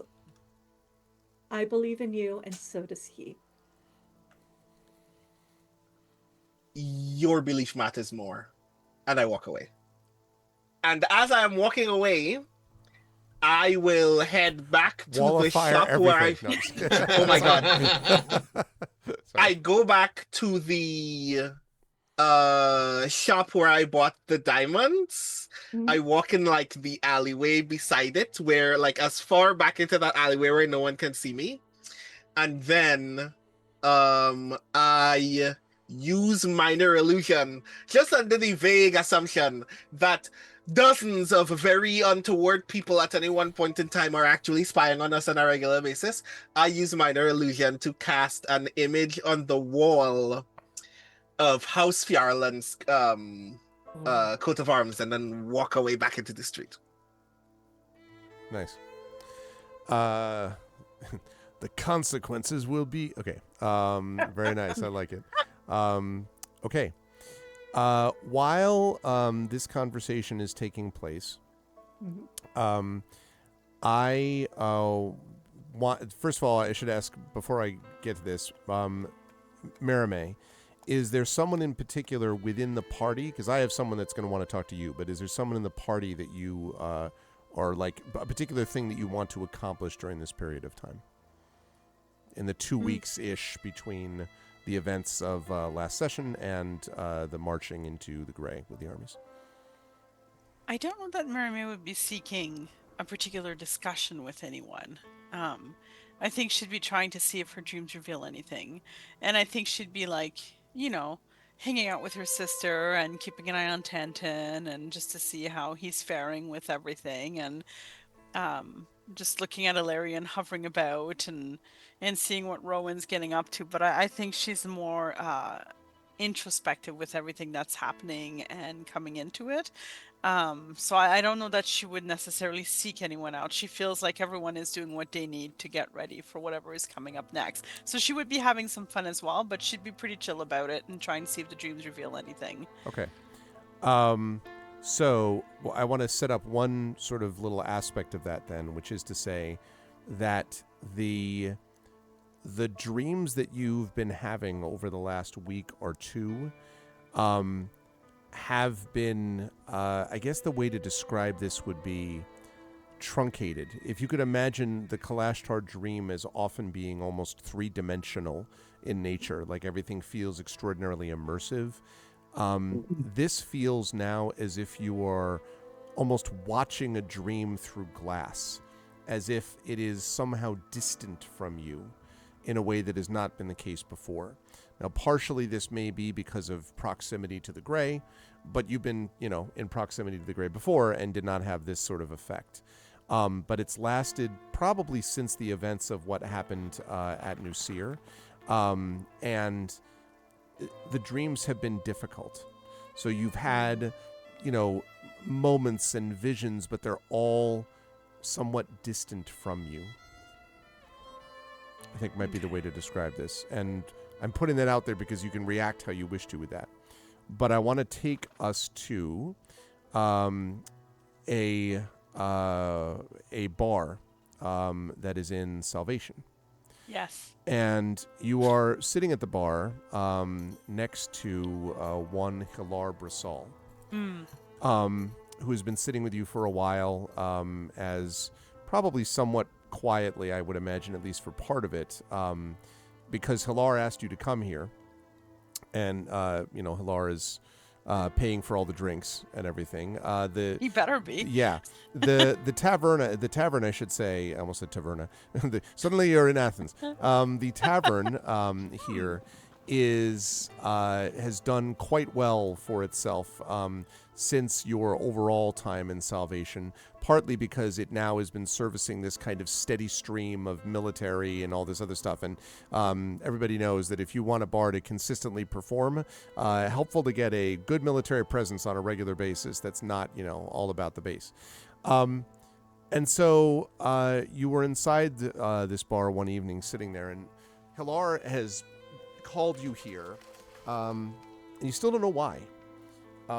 Has just been drinking and is much quieter than normal, and is just sort of occasionally like calling for another drink and just sort of,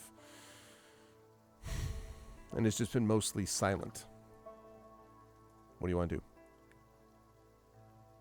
I'll kind of finish another drink and order another. They're fancy drinks too. Like, this is not like, know.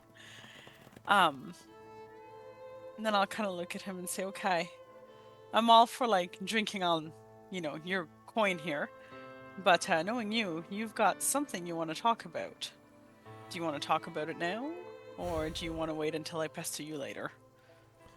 And he kind of shakes his head and he downs another. There's like 4 lined up next to him, of something which is called the Gray Tear, which is quite a it packs quite a punch, this drink, but it doesn't seem to have really affected him much to this point. I'm not surprised about that either. Yeah. I've seen him drink. Yeah, exactly. And he says, I don't know. I think I wanted to talk to you because I never really talked much with you about this question, but Never thought it was much my business. You able to see the future, Maramé? I mean, through dreams and prophecies, I guess I feel for months now I've just been chasing after ghosts, hearing words from the Oracle of War, or dragons, or gynosphinxes, or what all, and I guess I'd love some certainty for a change. What have you been hearing, from sensing in your dreams? I'm just looking for some path. Needless to say, you've never heard Pilar like this before. No. I order him another drink. I was going to say, great, he's a mopey drunk. Perfect, That's thanks. Some strong coffee. Roll out the barrel. Yeah. Some espresso, maybe. So I think about it. Have another drink myself. There's a reason I use the sword more than I follow my dreams, Halar. There's a reason that I stay with my sister, which I adopted, might I add. There is a reason that I'm with all of you and not with a Kalashtar dreaming right now. Do you know what that reason is? And kind of like drinks again and Gulp. shakes his head. I wouldn't want to guess. No, it's a good reason, I think, anyways. Because this, you, Nisiana, Tantan, Ilarian Rowan, salvation, my sword even, it's real and it's here.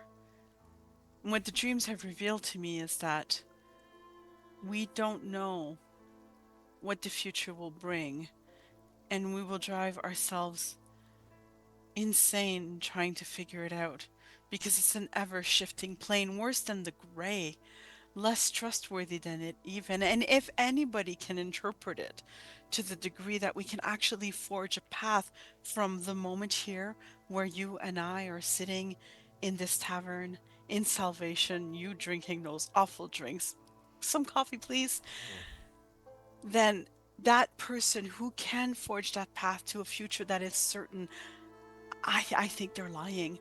I don't think the certainty of a future exists. I think that what you need to rely on is the certainty of the present and of what you're building now and the road that you are trying to forge ahead and who you're going with. I'm certain in why I'm here and who I'm here with. I can't tell you what tomorrow will bring. Nobody could. But what I can tell you is you've surrounded yourself with the right people, because we made it here from all the yesterdays that tried to kill us and that tried to crush us. We made it to this moment now. That I'm certain of. And he kind of listens, and, then drinks again, puts it down. Coffee, seriously. And says, and they bring over this bottle of apparently what seems to be kind of a coffee-flavored schnapps. And he's like, all right, sounds good. You're just like, wait, what? It was, and he says, the problem is, Maramé, that up to this point I was always living in the present. I always believed that all of you in the King's Citadel knew what they were doing, that I could trust you. You've proven it. The army that we're building, the people that we've got behind us, none of that happens without you. None of that happens without all of you working together. The chances of us providing anything was just almost down to zero before we brought you in. So we beat the odds over and over again. You all beat the odds over and over again. And what's it got us? An army, a chance against, and he kind of, the drink comes through, the new drink, and he kind of looks at it and is like, coffee, and then drinks the schnapps and, puts it down on and says, Word is that the Lord of Blades has already assembled a lot of the army. That he's used the forge already. The army, if the scouts are right, Marimé, it's 5 times the size of anything we have. I've always been a soldier. I've always just followed orders. I've always done what I was told to do. And if I got the authority to bend the rules so that I could do it better, that's what I did. All because I wanted to help people. But what your present is telling me is that this is the last time you and I are going to be able to drink like this or talk like this. That I've set you all on this journey and put you through traumas I can't even conceive of, all so that you come to the other side of it and we all get raised to the ground anyway. And I can't talk about it to most people because I'm not allowed to do that. I gotta be the leader somehow, the one who sends you on missions no one else can do. But it ain't gonna happen this time, Marimé. No one's gonna beat that army. I was hoping you could give me a future that might give us a path different from this. Something I ain't seeing. But if it's based on what I'm seeing and that's all, and he sort of, snaps to the bartender, then this is the last drink we're gonna enjoy, you and me. Well, with that, I'm kidding. You wait. You're like, Vic, just assemble a few drinks, then yeah. Yeah, just. I wish. I don't know. You might be right. I don't know. I mean, I don't know how we got here either. It's not all because of you. It's not. Nothing is because of you. In fact, we all chose to be part of the King's Citadel. We all chose to stand. We appreciate you keeping an eye on us and our backs, and then don't forget that no matter what happens. But I think that when I look at what brought us here, and I will lean on my sister's belief here because she believes when I don't, is I think that we were put on this path because we needed to be on it. I think that us finding the Oracle of War, I think that us learning about the Oracle of Bones, I think that us saving the people who could give us the information, I think that Flamewind trusting us from even her ivory tower with the information she gave us, I think that everything that has led us to this moment, every single step that's led us to this present existed because we are not meant to fall here. Or if we fall, it will be because she's like knocking down drinks at this point. Yeah, exactly. It will be because we were meant to fall in that battle, but we will not do so failing because we will have empowered our allies and ourselves to win that final battle. It doesn't matter if we survive, it'd be nice, but what matters is will Braylon survive? Will Eberron survive? And I think it will because we will go in there because everything has led us to this moment and everything is pushing us forward to the next together. And we will do everything we can to seize the day. And one way or another, we will win that battle. Will we survive? I don't know. I wish I could see the future. The dreams they're like glass, like impossible to reach. But this isn't. You're not. Your drinks aren't. You should stop again. More coffee. But he's already like taken another as he's been listening to. Should go. But my sword is real, and you're real, and our allies are real, and that will bring us into the future. You have to believe that we can win, even if our numbers are less, because we have beaten all the odds so far. And if you march into that battle, Alarm, you look at me. He's like, Come on. If you march into that battle believing we can't win, then we will not win because you will defeat yourself before we even step in there. You want me to tell you your future? Right now, in this moment, you are so fucked. But you straighten yourself out and you bring that same battle and that same belief that you've always had, and I can tell you that we will win. I don't need my sister here to tell me that she believes in you because I believe in you. Do you understand me, sir? And so she finishes with that, and there, all of a sudden you realize that the bar has quieted down around you, Right. and there's like this whole group of people just sort of looking, and then from the back there's like you hear these people starting to come right to the back, and a lot of people come up and like clap you in the shoulder, and they're like, "Can I buy you a drink?" And Hilar's like, "Oh," like ready, bring you some more drinks, and Sure. Why not? Hilar waits until some of the commotion has died down. And Hilar says, "Well, you give a great speech, Maramé, and you believe it. Maybe you're right. It's a birthday today, I ever tell you why I got into the war? I got into the service years ago. I don't think you've ever shared that story. Well, it ain't much of a happy story, and I don't like talking much about myself. But, I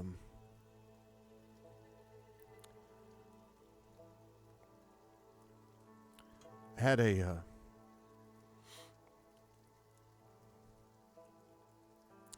would have been my daughter's birthday today. And he's like, tearing up and, and he says, I lost her before I went in the service. I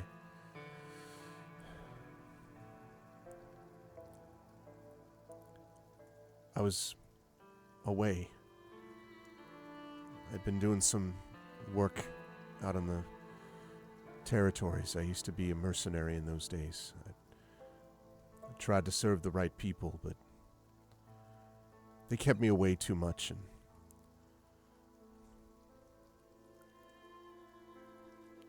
the woman I'd been with, she always said that if I stayed away, something was going to happen that I wasn't able to stop.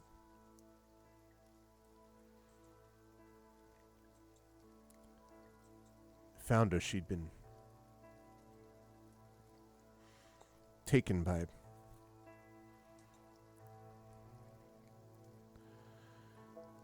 bad people.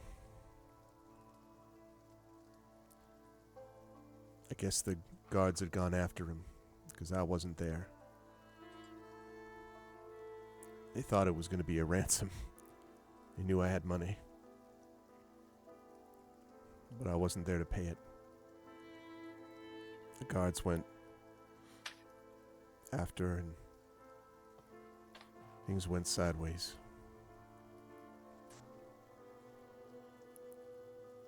Wasn't even there when she was gone. All I found in my home was a note.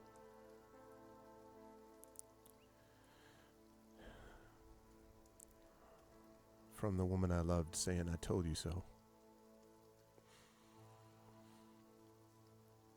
I almost finished myself off that day too. But I decided I couldn't. And that I was never gonna be missing again. I joined the service. I fought like hell in the war. Met you.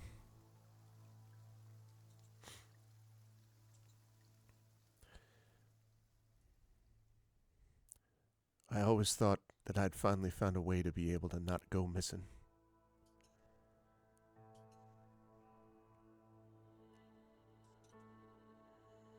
And now I'm afraid it ain't gonna matter. You tell me that if I believe hard enough, it'll work. And maybe that's right.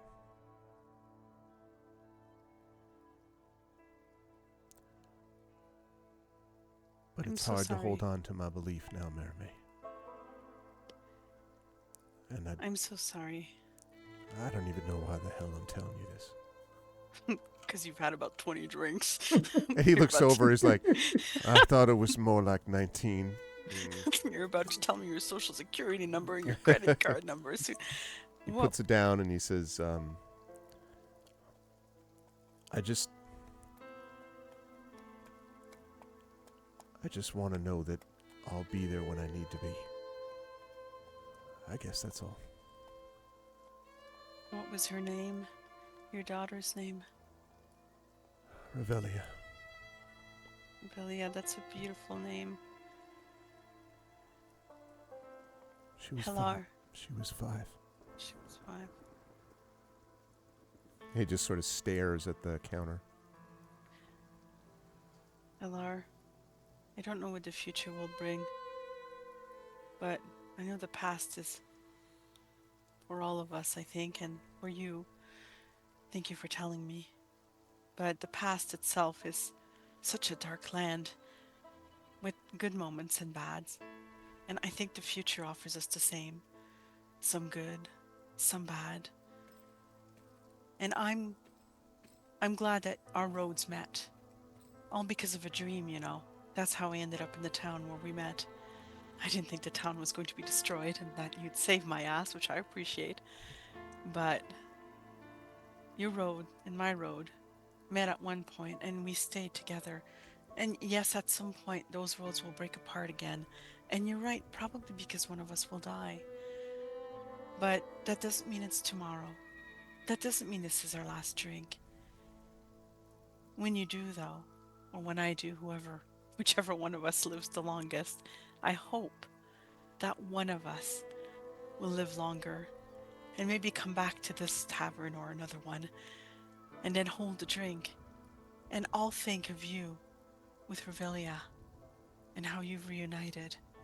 Or you think of me and know that when I find your daughter, I will tell her how heroic you are and how loving you are and how someday she'll get to see you again. And I'll keep her company until you come.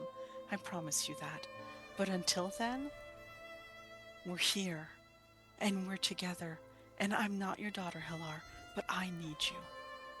You're my friend, you're family to me. And I want to save those I love, and you're amongst them. So don't give up, because you couldn't save her, and I'm so sorry. My heart breaks for you. But I need you. You've saved me, and you've saved so many others too. Don't lose sight of that.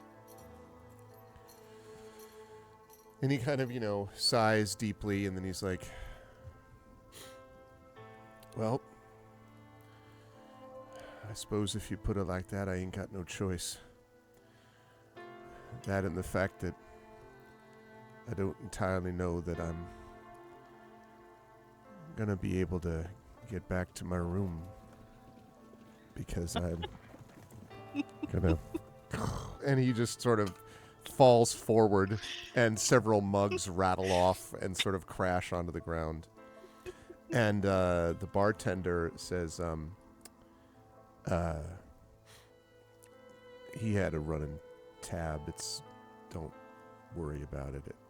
Do you need me to have him taken out of here, or do you? It's okay. I've got. I'm going to.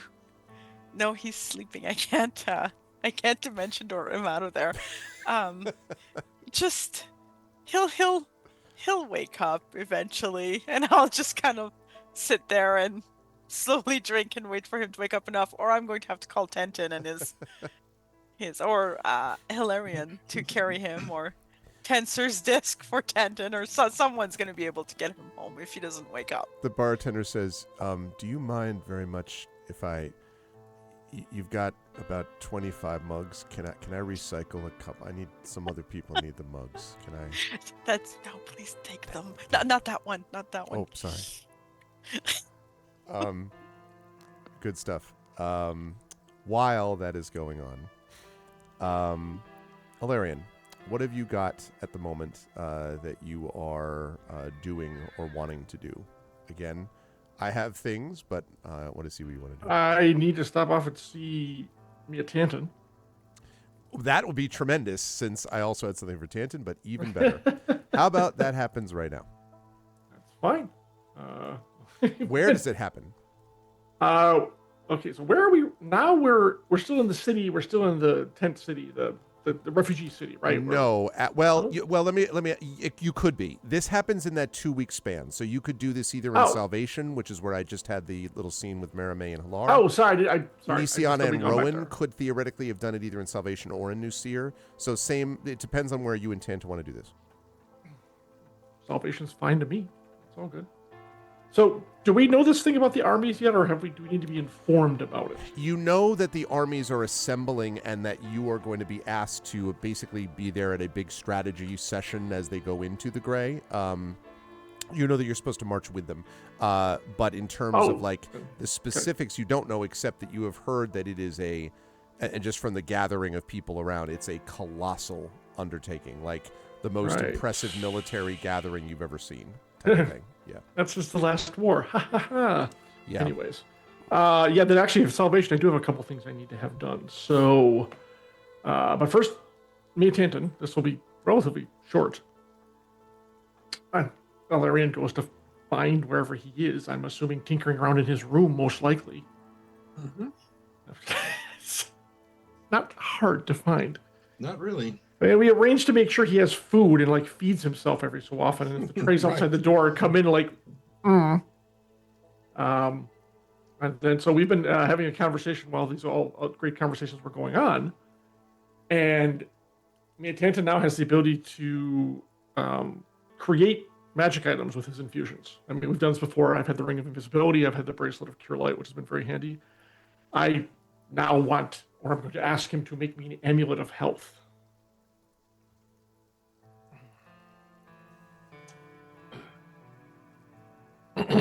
Yes, it should be easy enough. Okay. Since you're limited, do you want one of the other items you've already made for me back? Well, he looks you over to get a sense of how many magic items you're currently attuned to. Right. The only one is the Staff of the Woodlands, I think. Okay. Because the bracelet and the ring can be used by anyone. So I only have one, best of my knowledge. Just double check that. Shield is easy. They can be used by anyone, but do they require attunement? I don't think so.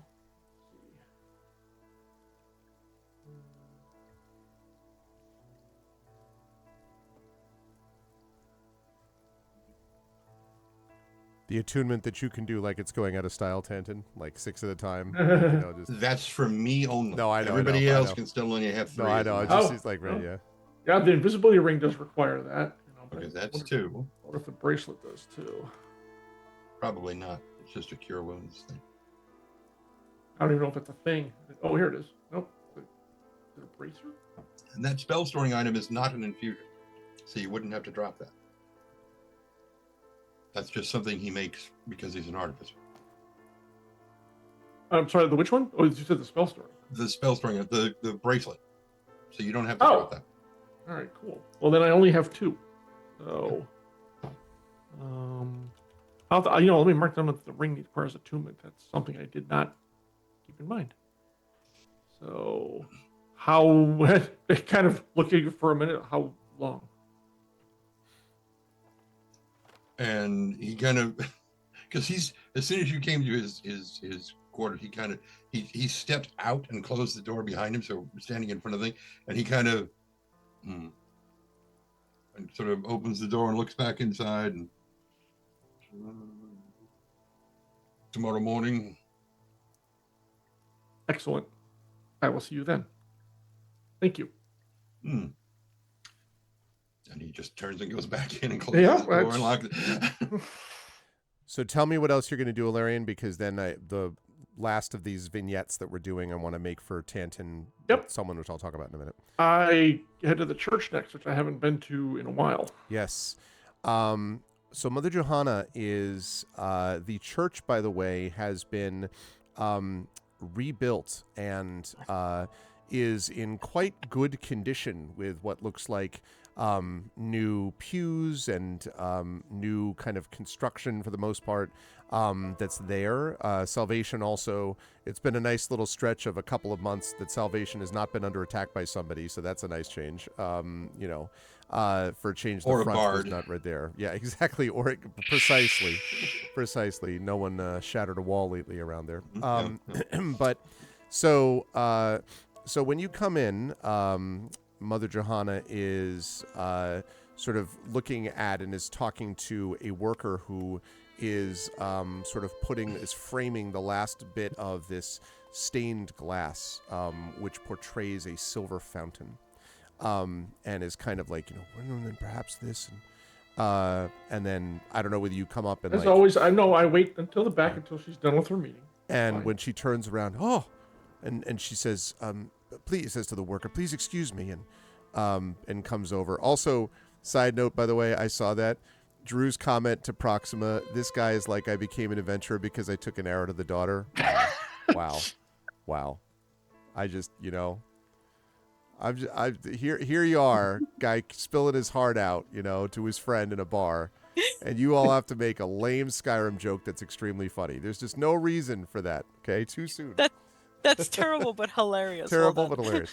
Tragedy Or plus hilarious, time if you equals will, comedy. in this case. Yeah. Anyway. So she turns and says, a couple things to the worker, and then comes over and, Alarian, it is a great pleasure to see you as always. How have you been? Busy. There's much to do. There's always much to do in this region. But how are you? I see the church has been restored. It This, has. pleases me. It has. And in fact, we have more than ever that have come to the church. This time, not because it's the only place that will hold them, but because they wish to give their thanks. Even all of the dangers that still apply, there's hope in the streets here. Hope I did not think I would see. And you and the others in your group are the ones to thank for that. Good. I mean, we do what we can. What radiates out from that is beyond any of our control. But it is good that our activities have created this hope in this town. I am pleased to hear that. Out of character, Greg, or the plane of glass is how far away from Salvation? It is probably a couple of days journey, you would think. If it were just sort of normal, just travel time in the regular thing, that's one thing. But the deal with the gray, you have to sort of like go cautiously, you get doubled back, and sometimes like paths that you think lead one way go somewhere else. So probably a couple of days travel. And the plane of glass, of course, is where a lot of the disaster just sort of almost quite literally wiped the land clean. So it's not a pleasant place. The battle may take place before you get there, but it's en route to the plateau, the glass plateau. And why is it happening there? Is that just where everyone agreed that, yeah, we'll go over here because it seems like doing this in the gray is a bad idea? Well, the reason that they can't, the reason is because the armies, according to the scouts and everything else, basically the Lord of Blades attack is imminent. And the feeling is that if the Lord of Blades attacks along, basically any area, he's going to, they will overwhelm and then basically obliterate any defenses that are there. The hope is that the armies can strike before the Lord of Blades has finished their plans to assemble fully, before the Death Star is fully operational, that kind of thing. Right. So it's not, no one loves this idea, incidentally. I mean, loves having to do it this way. No, but not at all. Yeah. Okay.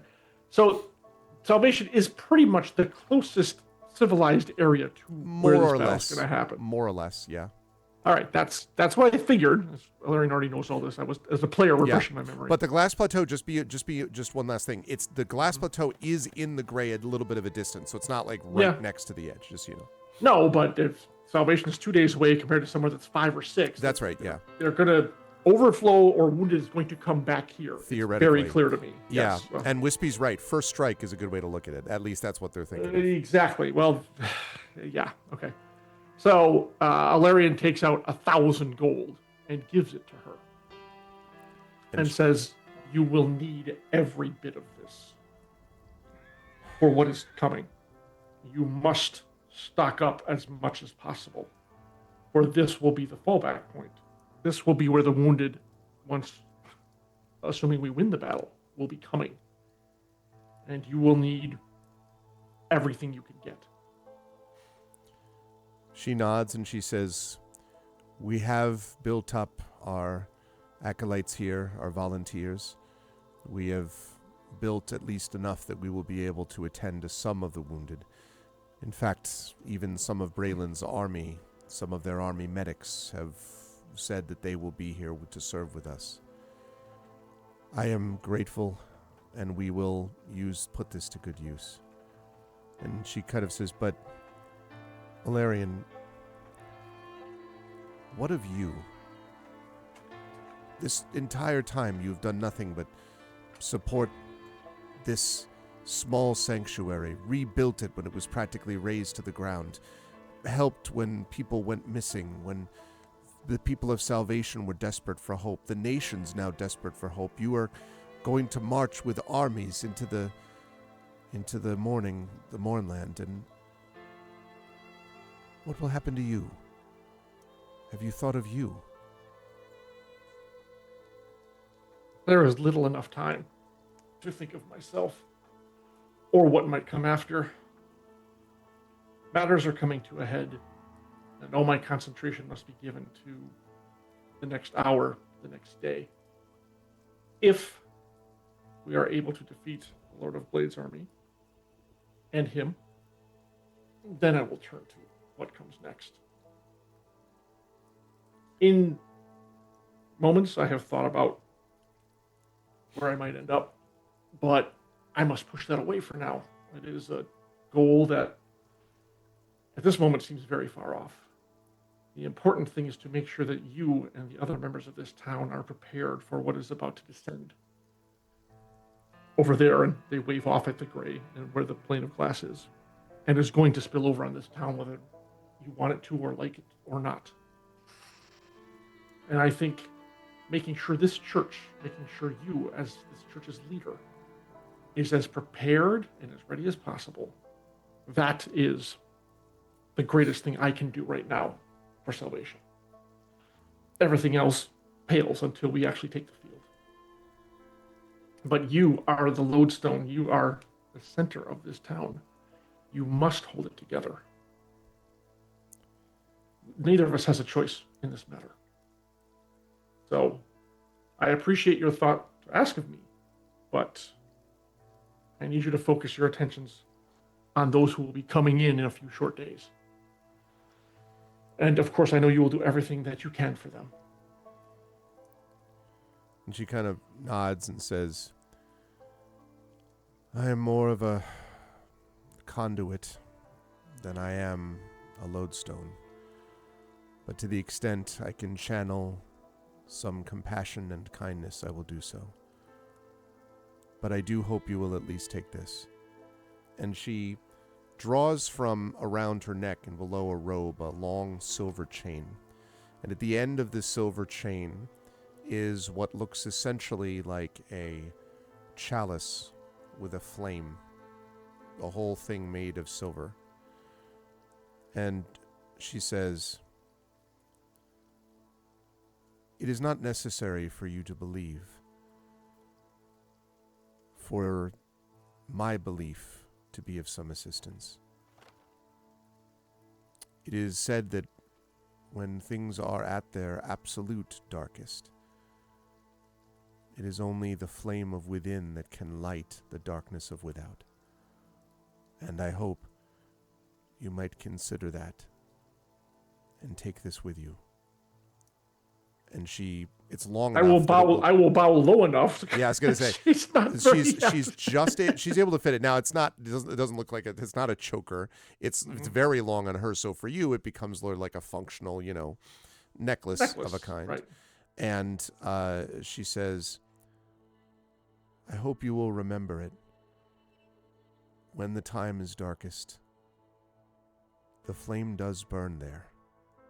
And she kind of points meaningfully at the necklace. and here. And I put my hand over it. Yeah. Thank you. I will remember. And she bows and she says, "Then we will be ready." I have no doubt. And with your belief, I have no doubt we will also be victorious. Thank you, Mother Johanna, for everything. And she nods and bows low and I return it. then turns and heads to the worker who's tapping in the frame around the stained glass. And I look at the image that's being created for just a few moments. I take it in as the sun shines I was going to say, through it. hits off the necklace, of course. Mm, Yeah. mhm. And then turn and glide out of the only other thing I do, and we don't need to narrate you don't need to role play this. I want to make sure my cube of force is recharged to its maximum charges. Okay. I think I can do that at the market. So That sounds good. and I think the maximum is it 8 or 9? It's more. 'Cause I have 5 now, and I know it's more than that. What I did you think say? 8, I believe, is 8. what it probably was. Yeah. All right. And what's that going to cost me? It cost me like 300 or 400 per, I think. Something like That's that? correct. Okay. That is correct. So 900 gold should do it. Perfect. All right, and I still have plenty left, which is ridiculous. Okay. All right. That's it for me. I'm good. Tanton, this one is going to require a bit of, and you can. I'm trying to think of how to phrase this.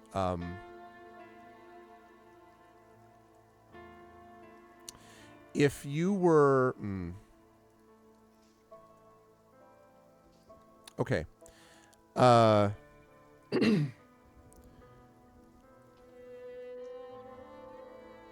I'm going to make a sort of pitch for a role-playing moment, and I'm being very careful because I don't want to do it if it's not one that you want to engage in.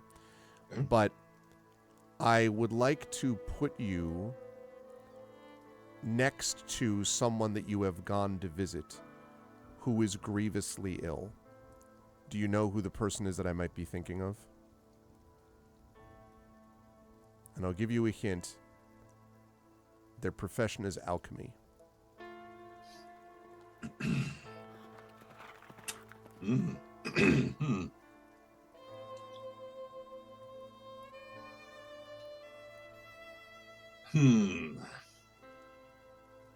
No problem if not. It's just that it's following along a thread that you laid out before. Yeah. And I do know who you're talking about. And my only hesitation is that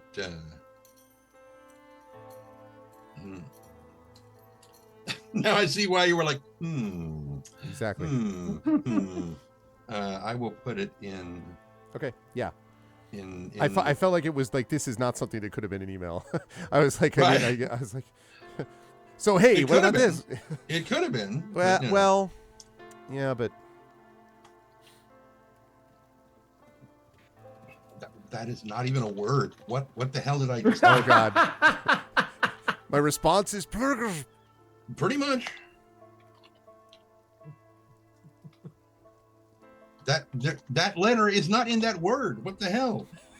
oh no, I really can't wait Use to see what the Use word. your fingers. Use your words. That's part of why I'm wearing the gloves. Is my fingers are so cold I can't feel my fingertips right now.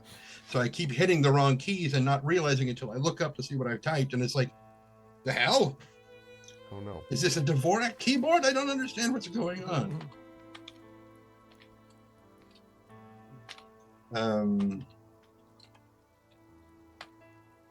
So no, there's not an O in that word. Here, okay. That. Yes. Okay. Yes. We can do that. Actually, that's perfect. So I'll set that up. I'll set that up now. Yes, because this is what you would have heard first. You receive a letter, Tanton. It is a letter that got diverted. It was one of those like, it kept getting forwarded like from mailbox to mailbox. Like it was hard to reach you basically, since you have been a little bit absent from And they the couldn't places. deliver it to his quarters on the Thronehold's Hope. So yeah. Exactly. And it is shortly after the events that are laid out that regarded how the use of healing magic created, and Nisiana went through this too, of course, created this negative drain when you were using it, right? And that the more healing that was done, the more this negative magic was created. And so you did eventually figure out a way to solve that problem. But in the meantime, there were a lot of healers who were affected by this. And so you receive a letter that says that there is a person who has asked to see you, and it is dated from shortly after this event. You only receive it about a couple of days after the events that happened in New Seer. And the letter reads, I had heard that you are still doing your work and have done it well. It appears my work is coming to an end, and before it does, I hoped we could speak. Since up to now, you did not know I was still alive. And it is signed Finta Elaine. Now, for those who don't know, Finta Elaine is an alchemist from the House Kenneth, and is quite known to Miatanton. So, it then basically gives you more or less your directions to the town. Actually, is in a place called Sterngate, which is right to the sort of southwest of New Seer. So basically, this is something where you'd have to take a bit of a, side path on it. But you have your own airship. Like, this is I was not. going to say, I can tell you exactly what he would do. Okay, then you tell me, because if it's as soon as he sees that signature, he runs so fast for the door that he slams into it and almost dislocates his shoulder, trying to get it open. Okay. And just leaves it open, and it's just gone, heading for the Thronehold's Hope. Okay. And he doesn't give a damn who's on board. He climbs up that thing. He immediately throws off every mooring and takes that ship, tells no one, and he is gone. The crew is kind of like, can we have, like, as you're just sort of like, go, move, do the thing. Right. Okay. So when you arrive in the town of Sterngate, the sort of a city, it's larger than Salvation. You are brought, after several inquiries, you are brought to essentially the medical wing of the hospital there in Sterngate, which is obviously some distance back from the front. Mm-hmm. And when you come in, you see Finta Elaine. Do you want to describe what Finta Elaine looked like to you in the past? In the past, yeah, because it's been a while. Exactly. When last he saw her, it was probably a week and a half before the morning happened. And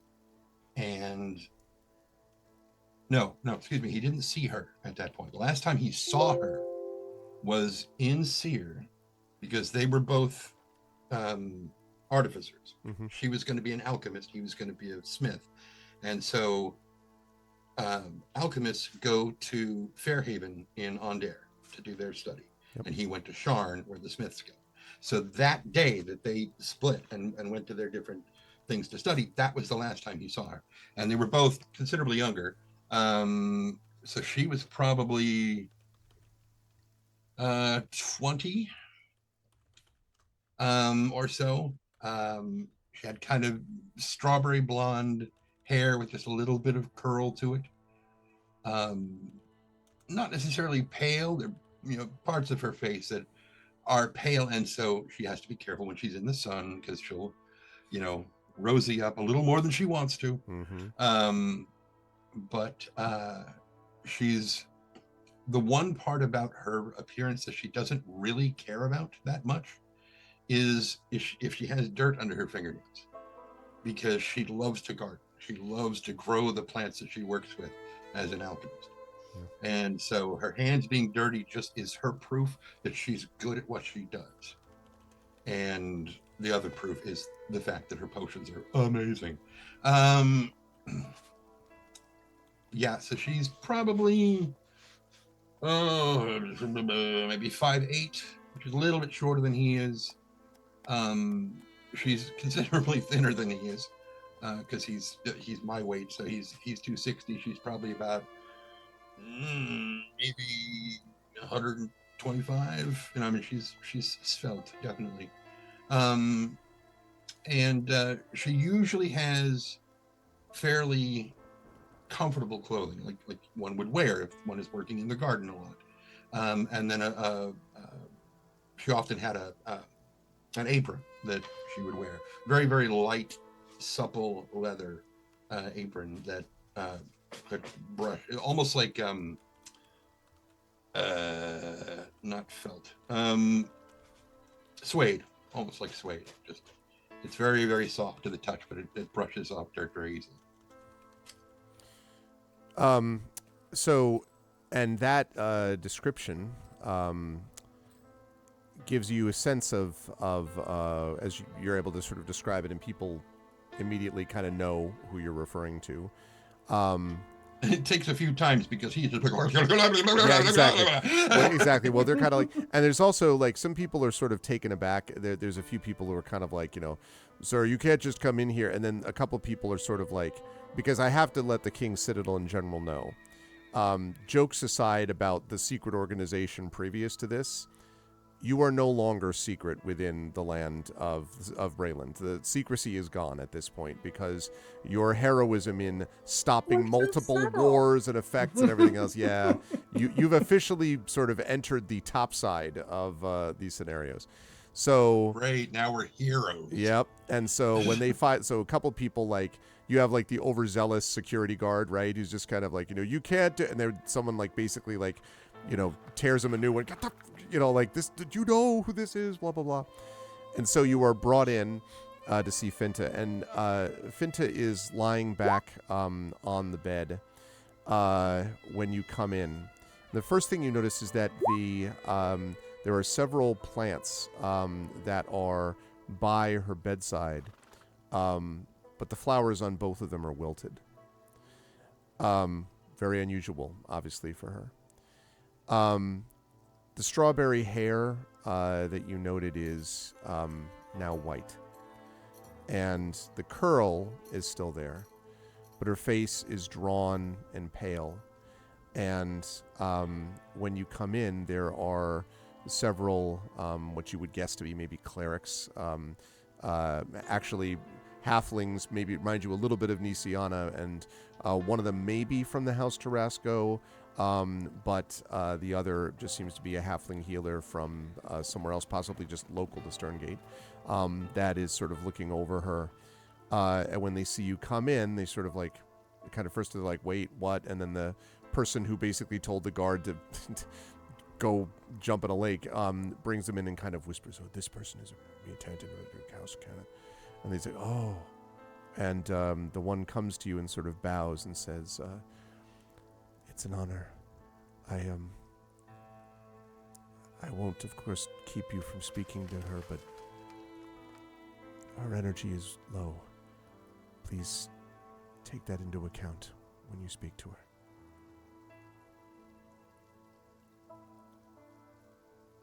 He was, of course, he's in the middle of working on stuff, so he's not filthy, yeah, but he is,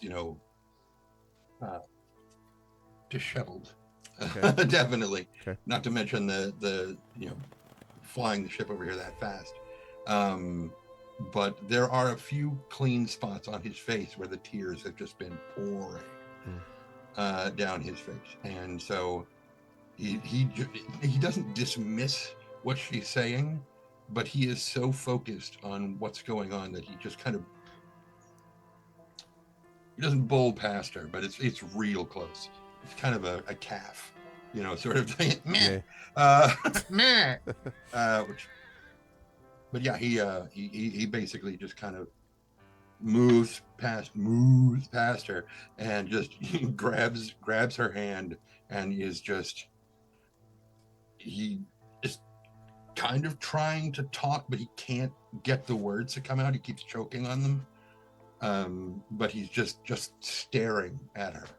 And so her eyes, which brown eyes? Hazel. Hazel. I meant to mention that. But okay, yeah. that's okay. Hazel eyes. No, you're right. They are brown. His are hazel. Let's go. Just wanted you all to note. Who remembered the eye color? Okay, anyway.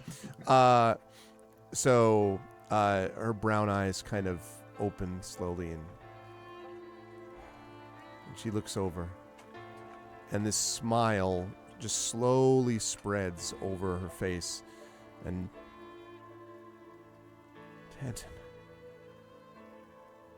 Tanton, you came. And it's just blubbering. No coherent words at all. And there are apologies peppered in here. No. You've spent too much of your time, too much of your life being sorry about me. I wanted to see you.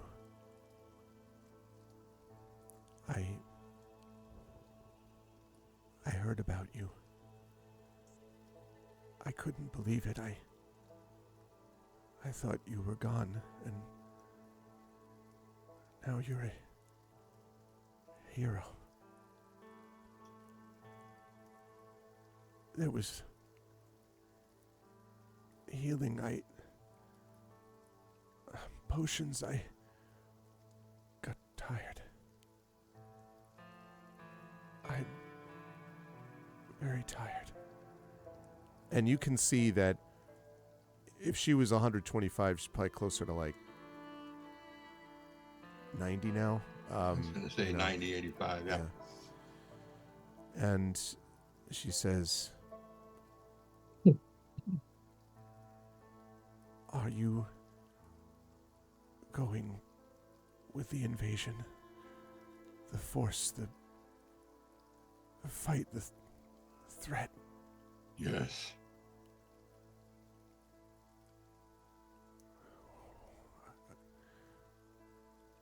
Are you going to be all right when you go? And he just looks her over one more time, and he just, again, the tears just start anime fountain arcing out of his face. And while he says, he doesn't say sure, but he says, but there is no commitment behind it. There's just, she has known him long enough and can read him well enough to know that means that depends on how long you last. And she sort of smiles and she says, you always answered my questions with another question, even if you don't say it. And her eyes sort of like close and then open again, and to get very intense. I can't last here if you can't promise me that you'll be here when this thing is done. I can't last if you don't tell me and mean it that you'll help people, but most of all, you'll help yourself. For once, Dad. For once.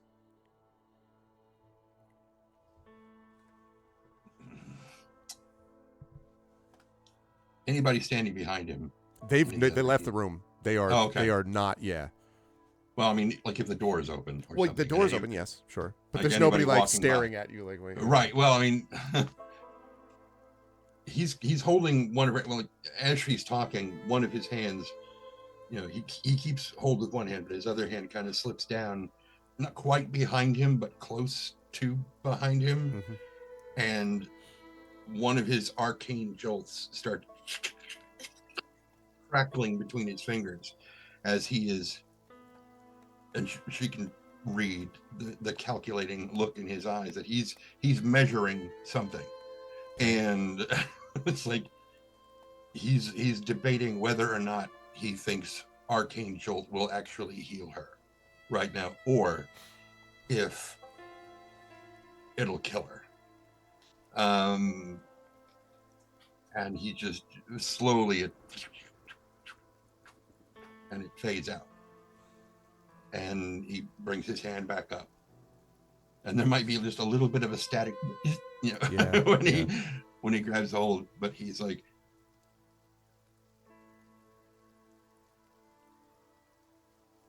until today, I was convinced I had sent you to your death, and now I find you're here. More than anything, now, I absolutely have a reason to come back from this. A friend of mine, a healer friend of mine, would tell me right now that all things serve Eberron. One way or another, I will be here. So she kind of like holds your gaze steadily, and then she sort of looks over to her right, and she reaches for one of the wilted flower and one of the wilted plants, and picks it up, and you can see that it is a the equivalent of what might seem like a rose, except that it's clearly been manipulated in its color. It looks like a sort of almost blue, almost turquoise rose. And there are a few petals remaining on it. And she hands it to you, and she says, I made this a long time ago. I helped grow this, thinking about you, and she sort of says, look below the petals. And if you look, if you do that, I don't know if you do that. He does. Below the petals on the stem is what looks essentially like a series of metal thorns. She said, I thought it was appropriate art of the two of us, what I do and what you do. I think that there's a way to save this. Make the metal that we've made and the flower that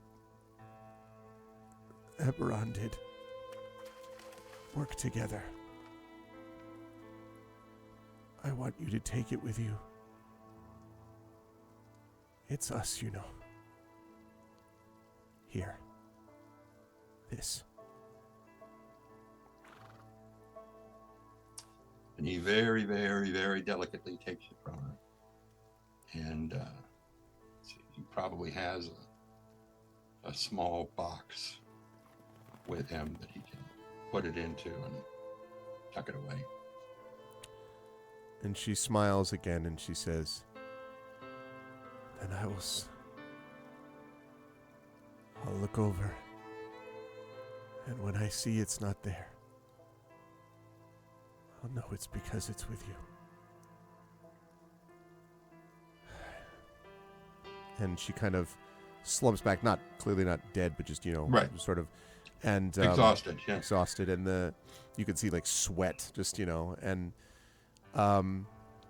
and the person who was sort of one of the halfling healers comes in and says, "It's probably all she can handle, sir. While you're gone, we'll do everything we can. Do you have any instructions for us with her?" And it's almost like he doesn't even know she's there, talking to him. I mean, he kind of does this kind of half nod acknowledgement, but he never really takes his eyes off of Finta, and he just sort of mutters, kind of half over his shoulder, "Just do your best." We will.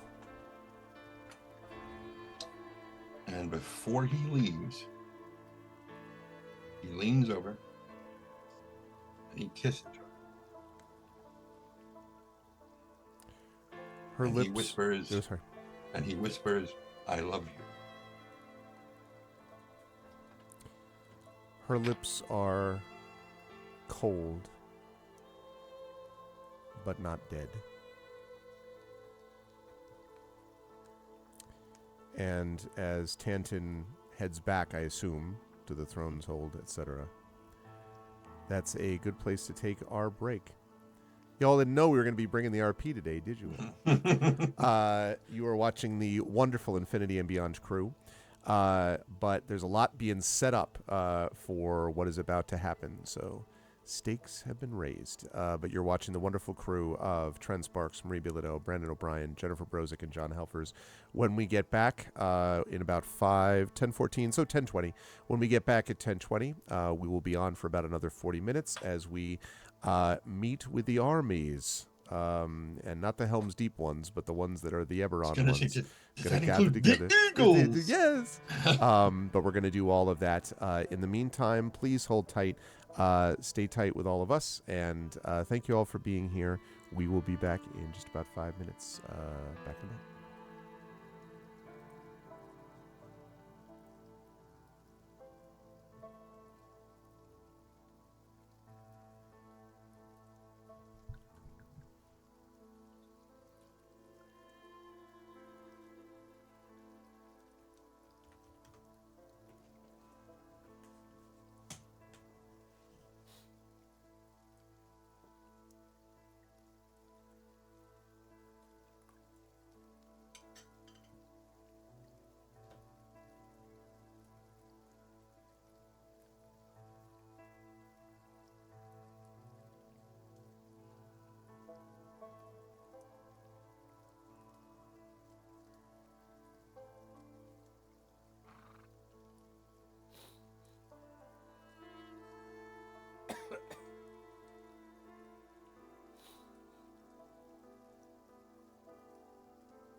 Okay.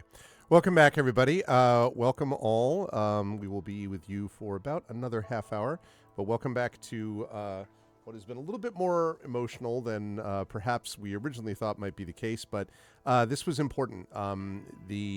I've really enjoyed playing with this group of players, but there are times where we have to be able to slow down and let the RP skill come through because there's been a lot going on in a very wide-ranging campaign. So I wanted to give some time to do that.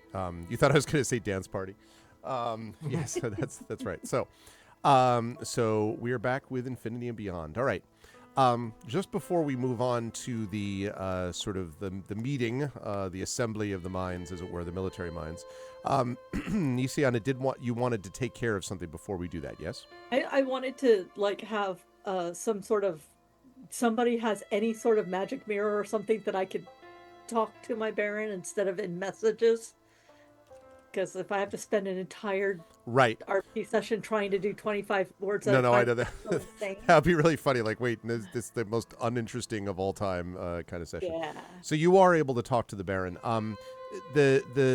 And the way to describe this, I think, is obviously you need to tell me what you want to say, but in terms of what the Baron conveys back to you, the Baron is, first of all, horrified at the fate of Derez Durasco, the actual real Derez Durasco, not the fake one, and has basically ordered a full-scale investigation of the house, because the sense is like something is wildly off with the communication system if something like this is going on the way it is. And also, apparently, although you don't know a lot of the details of this, apparently has decided to also enlist the House of Shadow to be able to sort of seek out things, although that's obviously kind of top secret, more or less, about what's going on with your own house. Yeah. So there's that concern. The other thing is has made clear to you that House Jarasco is going to have to provide whatever healing is necessary in this battle to come. Like, the sense is that this is an existential threat. Yeah, and I mean, so- one of her requests is to make sure there's at least a small contingent to support Mother Johanna in salvation. That is a very specific request. And basically, when she sees Alarian wearing the Silver Flame medallion, she just sort of, all things serve Eberron, even the Silver Flame, and keeps going. Though, with this conversation, her sister's basically off screen, but connected in mentally. Okay. Because one, she is so King Citadel. Two, something is wrong within House Jarasco.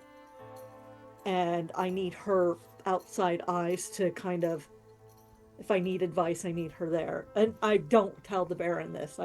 She's just off screen. Okay. It's just a point of order where Nisiana has grown and what she has learned from her shadow and what she has learned from, various people. But she reports, she asks for aid specifically to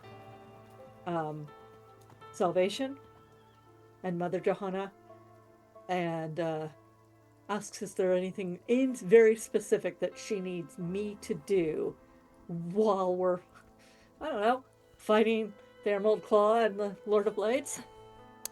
The thing that the Baron explains is, the way the Baron puts it to you is that whatever comes out of the war, against the Lord of Blades on this side, there's going to need to be House Jarasco, you get the impression, has got a fair bit riding on your performance here, because you are at the moment the most prominent member of House Jarasco in Breland. And if there is going to be an assertion of the sort of the agency, the authority of House Jarasco, its ability to charge, the money that it needs to make up its debts, the ability to be able to, like, all those sorts of things, it's going to need to be able to see, like, it comes across in a way that demonstrates its competence and its, frankly, indispensability. And so that's a big thing, is that she wants you to be indispensable in the work ahead. Wow. Okay. How am I going to respond to that?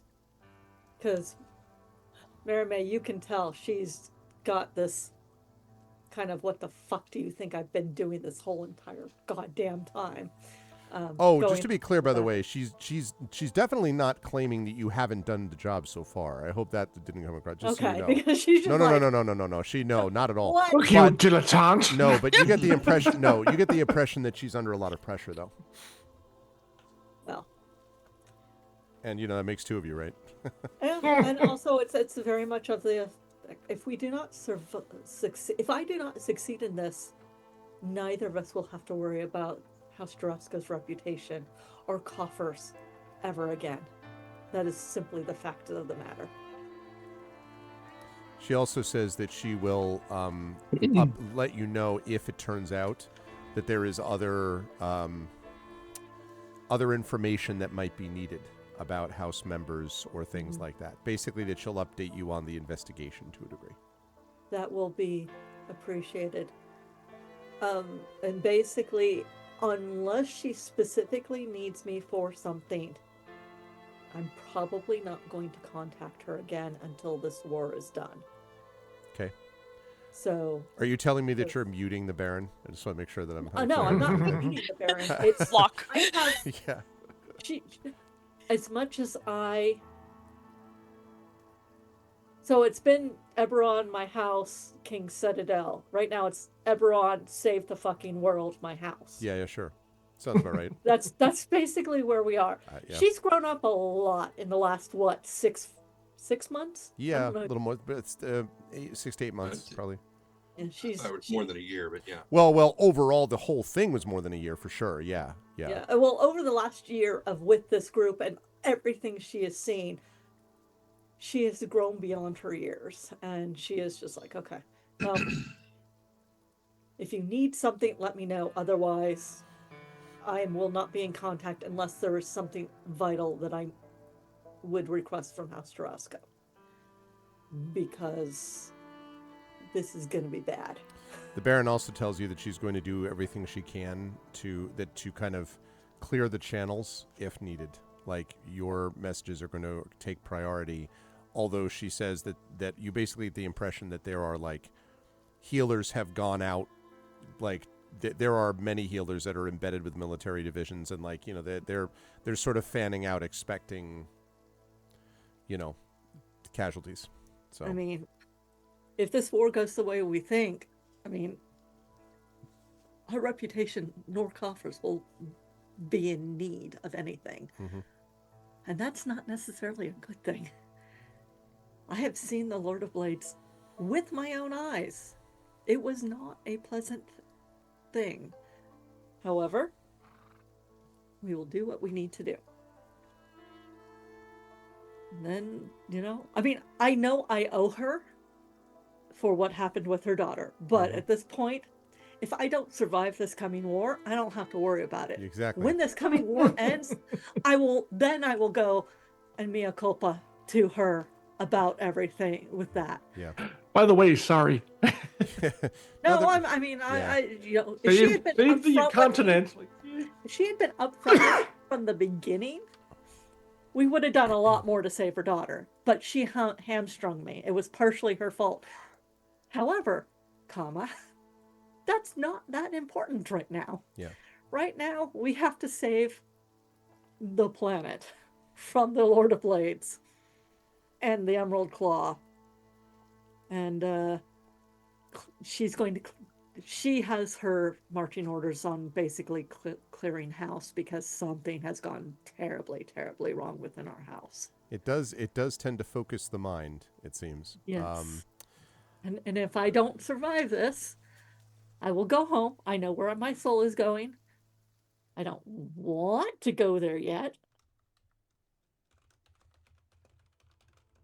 If I survive, we'll deal with the house and what I owe her and making Rowan Shallow's life hell. inadvertently. You know, he did make a promise to make it so that I'd stop being afraid of things. So this should be really fun, actually. Rowan did in fact do that. Terrible decision on his part, but still. It's done. I was going to say, is not young. the first, you know. Okay. So, question about a couple of legacy events here. Do we have the legacy event Divine Vigilance? Hold on. Yeah, gotta get over there. Divine Vigilance. Yes, we Thought do. so. Yep. Convince the Keeper of Yep. the Flame to sue for peace. Yep, and you also have the divine. You also have the Divine Vigilance stuff. You also have the legacy event of Prince's Favor, right? We Yeah. do. Which is from the final tribute that we had the last time. Okay. Yep. Yes. Good to know. Wanted to make sure. Also, one note about hero points. I think we were already doing this, but just to be sure, we started out it was a 1d4, but it's been 1d6. I'm just making sure that we're all clear that that is the case. It's always been 1d6. I thought so too. Yeah, Oh, we 1d8? always had 1d6. It was 1d6. Oh, it was always 1d6. Okay, I thought it was Yeah. 1d4 at the very beginning. Okay, that's Are we fine. getting a promotion to 1d8? It's not. It's not. No, sorry. Yeah, Cannot it do has so. always been 1d6. But it is possible to get more than one hero point, depending on how you do. So we shall see. Okay. So 2 weeks ago, the vast armies of the 5 nations advanced through the mists into the cursed battlefields of the Mournland. And I should be clear that this is, and I mentioned before, I just don't want to keep emphasizing, it's like you already said that. I really need to emphasize the idea from all of you who are all, of course, plenty old enough to remember the last war, the idea that the armies, the 5 armies would come together in this way is rather staggering. It's stunning, especially because a lot of them are using some of the same troops that were used even during the last war, which means you're pretty sure that there are some undead troops from Karnath. You're pretty sure that there are other creatures being used in the different armies for different reasons, and of course Brayland is well represented too. And yet all the armies have come together. And tonight in the ruins west of the Glass Plateau, not quite to the ruins that you see, in fact, let me pop up the map here quickly. Not quite to the Field of Ruins, but it's close, like basically close to that. Your forward scouts have brought news that an enemy force has been sighted ahead, and it is, unfortunately, larger and closer than anyone expected. It seems that if the intention was to strike fast, it happened none too soon, and in fact might have been too late, we'll see. But it definitely is, the force is already enormous. And as the battle draws near, you have had the chance to patrol the Allied encampment, which is this seemingly never-ending parade of tents and wagons and officers and enlisted personnel and military equipment. And there is this, and this is going to have an important mechanical effect too, strange silvery mist swirling over the dark landscape which surrounds the camp. Very thick and difficult to see through, and very strange. You'll be stunned to hear that the Grey does weird things, and is doing weird things here also. This is the first I've ever heard of that. I mean, sir. like, I always thought the Grey was a nice place. Yeah. Does dark vision colors. does dark vision work through it or not? Is dark vision does actually. Let me describe that mist quickly, because I do have a mechanical thing for that. Find me the mist. There we go. Let's see. So the effect of the mist, I can't tell you the direct effects yet until you're right on top of it, like right inside it. But I can tell you that dark vision is not going to work through it.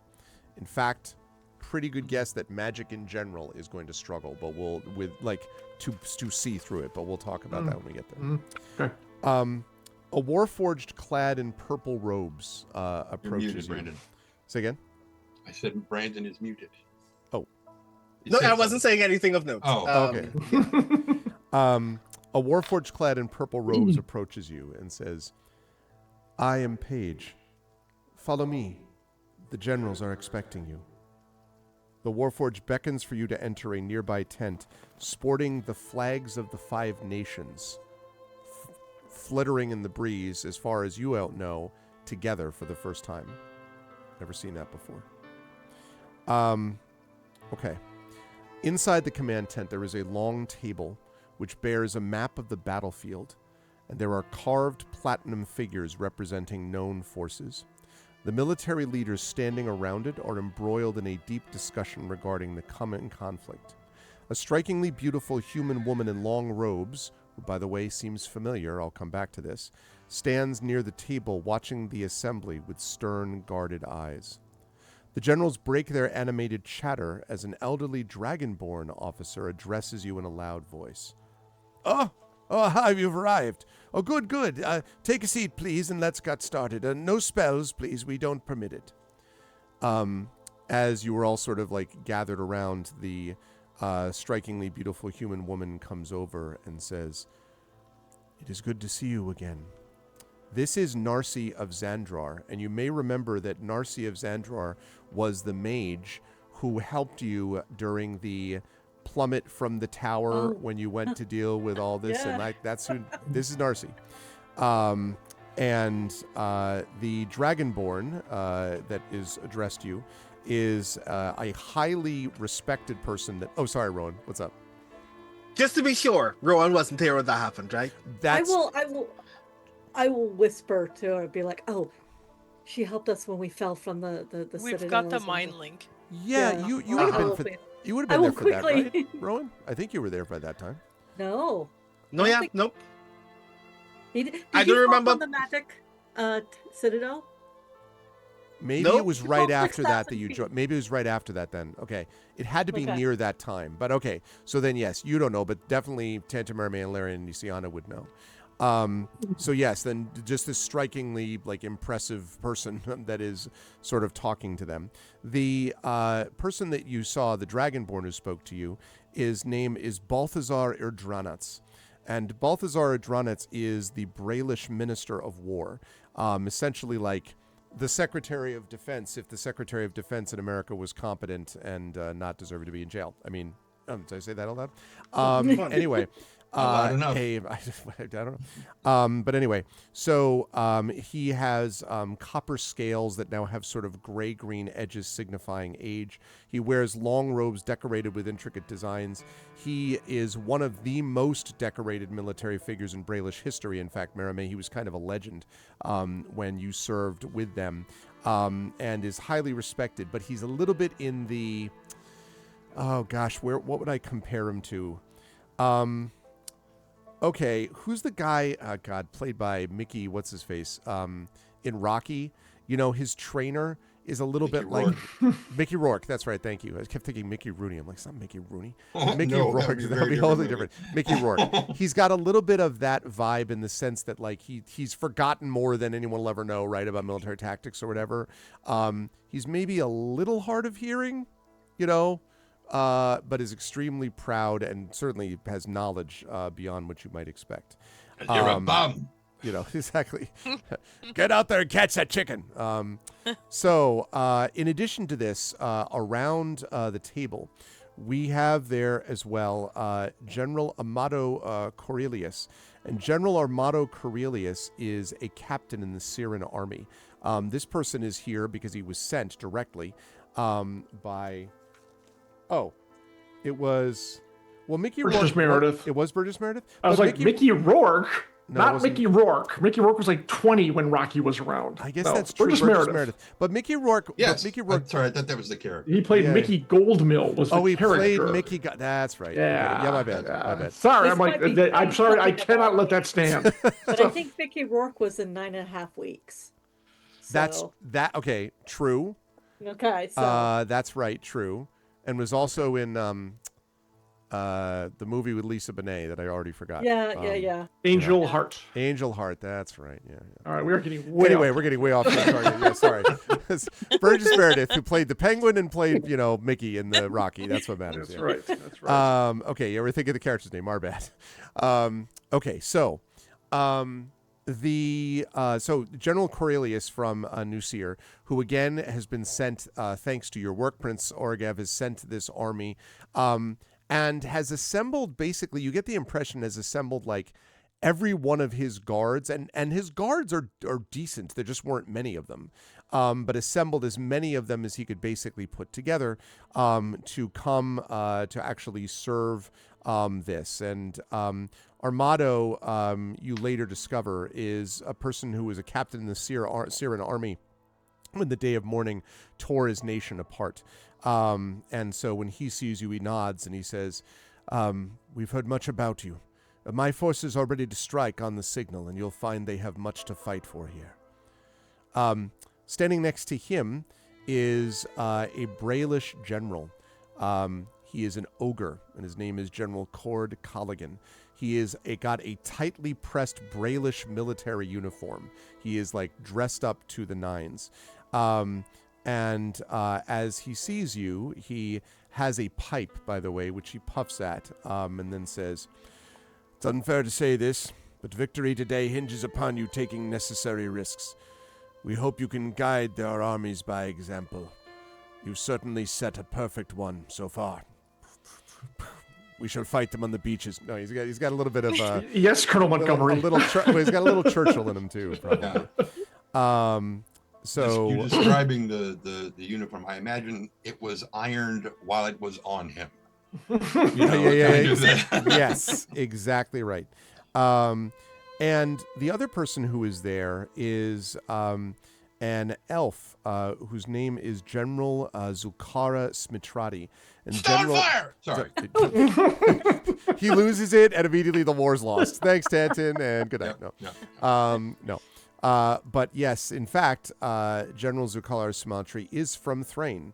And was sent because of the peace movement, or the peace process that has been underway, has been sent by Thrain to try to help this defense. So you have an army from Thrain, directly due to your effect, an army from Nusir, directly due to your effect, and then the armies of Brayland. And of course, all of you functioning as an army as well. I like to think the army from Berlin was our effect too, to be quite honest. Well, I mean, probably. I mean, like, yeah, you have a pretty big say in all this. One thing to note, by the way, in the command tent is that the minute you walk inside it, your mental link is broken. You get the impression that this tent is warded by like every conceivable anti-magic, anti-scrying, anti right thing that you could think of. It is extraordinarily high-level magic, and probably was ritual casted, and probably not by just one person. Yes, Tanton, Okay, you had so in the background, I was giving Rowan a running commentary on falling 6,000 feet, rescuing a bunch of students, hitting the ground, meeting Eberron, just basically doing that. And the last thing I said to him before everything cut off was, even Ilarion had downtime. It disturbed him.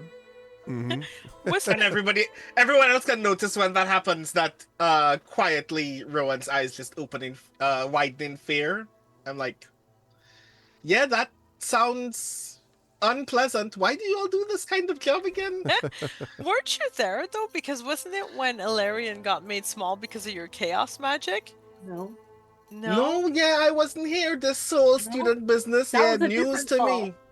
Yeah. There were too many Yeah, falls in this yeah, game. Yeah, we've fallen a lot. Oh, But should've that taken the was blind more spell. than this.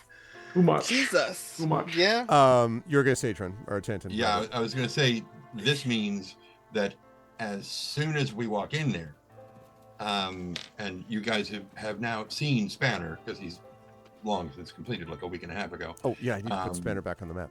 Right. He has had, he's been reassembled, but he has also had several scales from that dragon incorporated into his structure. So Nice. he has a higher. Those spots are immune to acid damage, but only those spots. That's it. Nothing else. That's possible. No. But what this means is that as soon as we walk in there, he just drops, deactivates. He falls over. immediately. And there's sort of like when that happens. And Rowan's gun, his arm. Right there, my arm falls off, yeah. But it doesn't fall off. It just goes inactive. They're all like, if it isn't the assembled heroes of Brayland. No, we did. I collapsed into my component pieces. God damn it. Yes, I didn't mean to. At least I can still actually draw my gun. It just... So yeah, fun. Grand. Okay. All right, good. I just want to make sure I got. Wait, why is that there? What? Sorry, for some reason I have like a health bar on top of them, and I don't know why. Poor Uh, Spanner.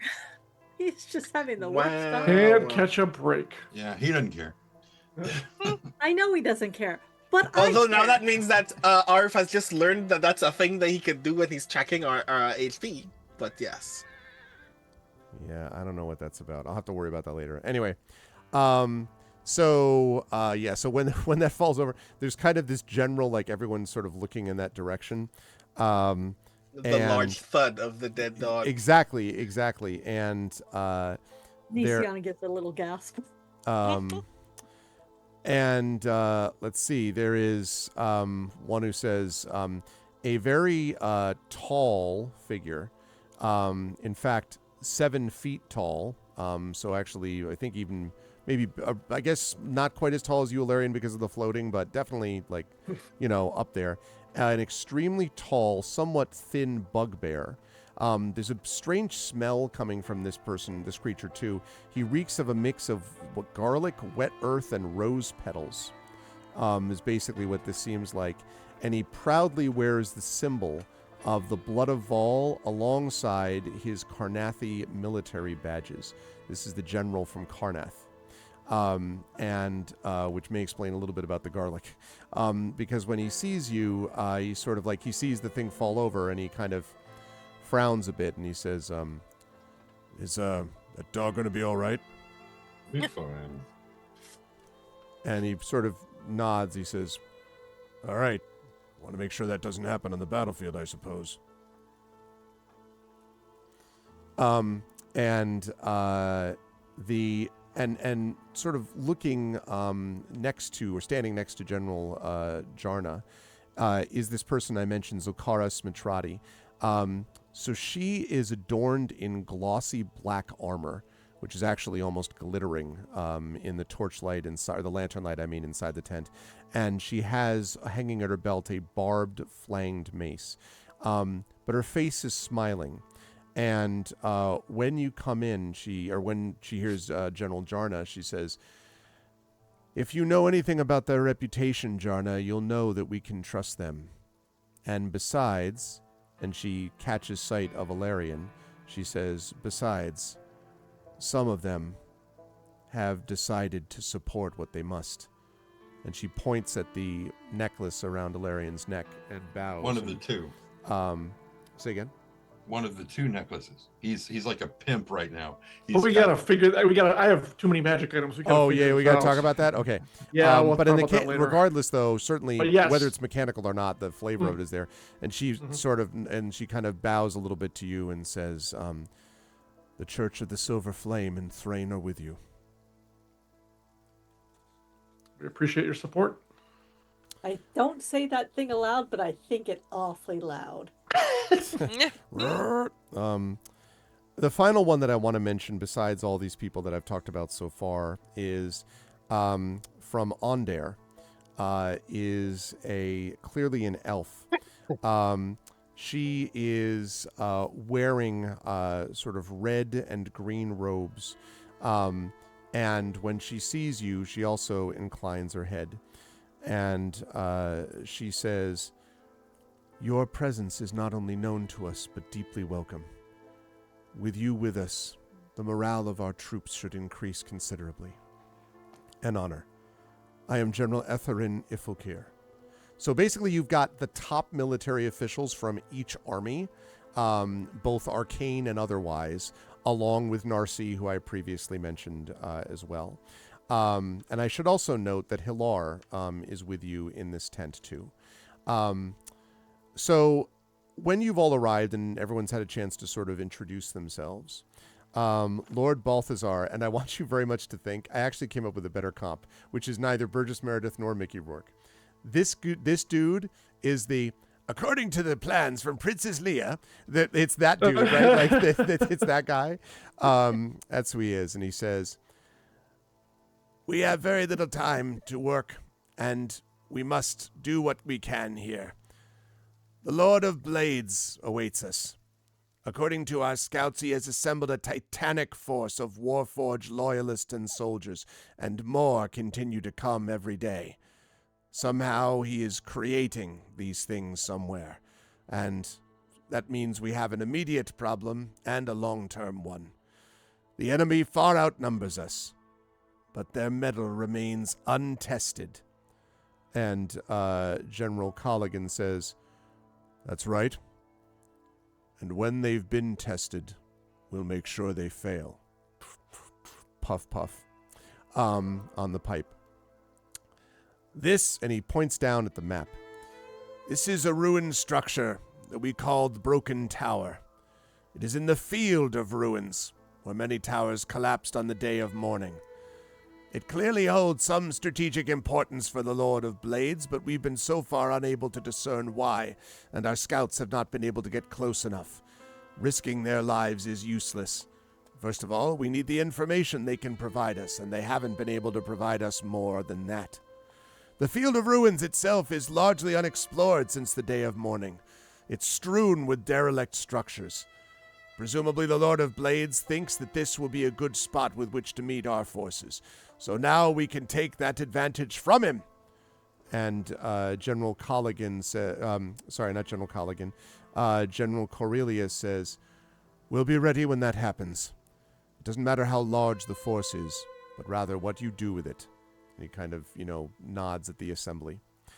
Lord Balthazar continues, "The problem beyond that, though, is this blasted fog of war. There's this silvery, mystical mist, magical mist you've seen probably outside. Covers the terrain for miles around. And according to our scout, its vapors interfere with certain types of magic. It's hindered divination spells, and it's made teleporting even from our highest level mages almost impossible. Line of sight only, and not far. The mist has prevented us from dropping teams of wizards and artificers behind enemy lines to wreak havoc. That means that we won't be able to do what we had hoped, to be able to send them and then in a pincer movement crush them between the airships and our land forces. Instead, we'll have to do things the old-fashioned way, as they might say." And there is a pause. And then General Jarna says, "In other words, you want us to go have some kind of suicide mission. I don't much relish the idea of sending my people straight into a mist where they can't see where they're going." And Balthazar says, "I agree, but I can see no alternative, unless you think of one." And General Jarna says, "I could think of many, but I've been overruled." And he kind of folds his arms. You get the sense that despite the fact the five nations are fighting together, not all is great in paradise, right? There's still egos involved. Yeah, and like old habits die hard too. There's a little bit of that. I clear my throat.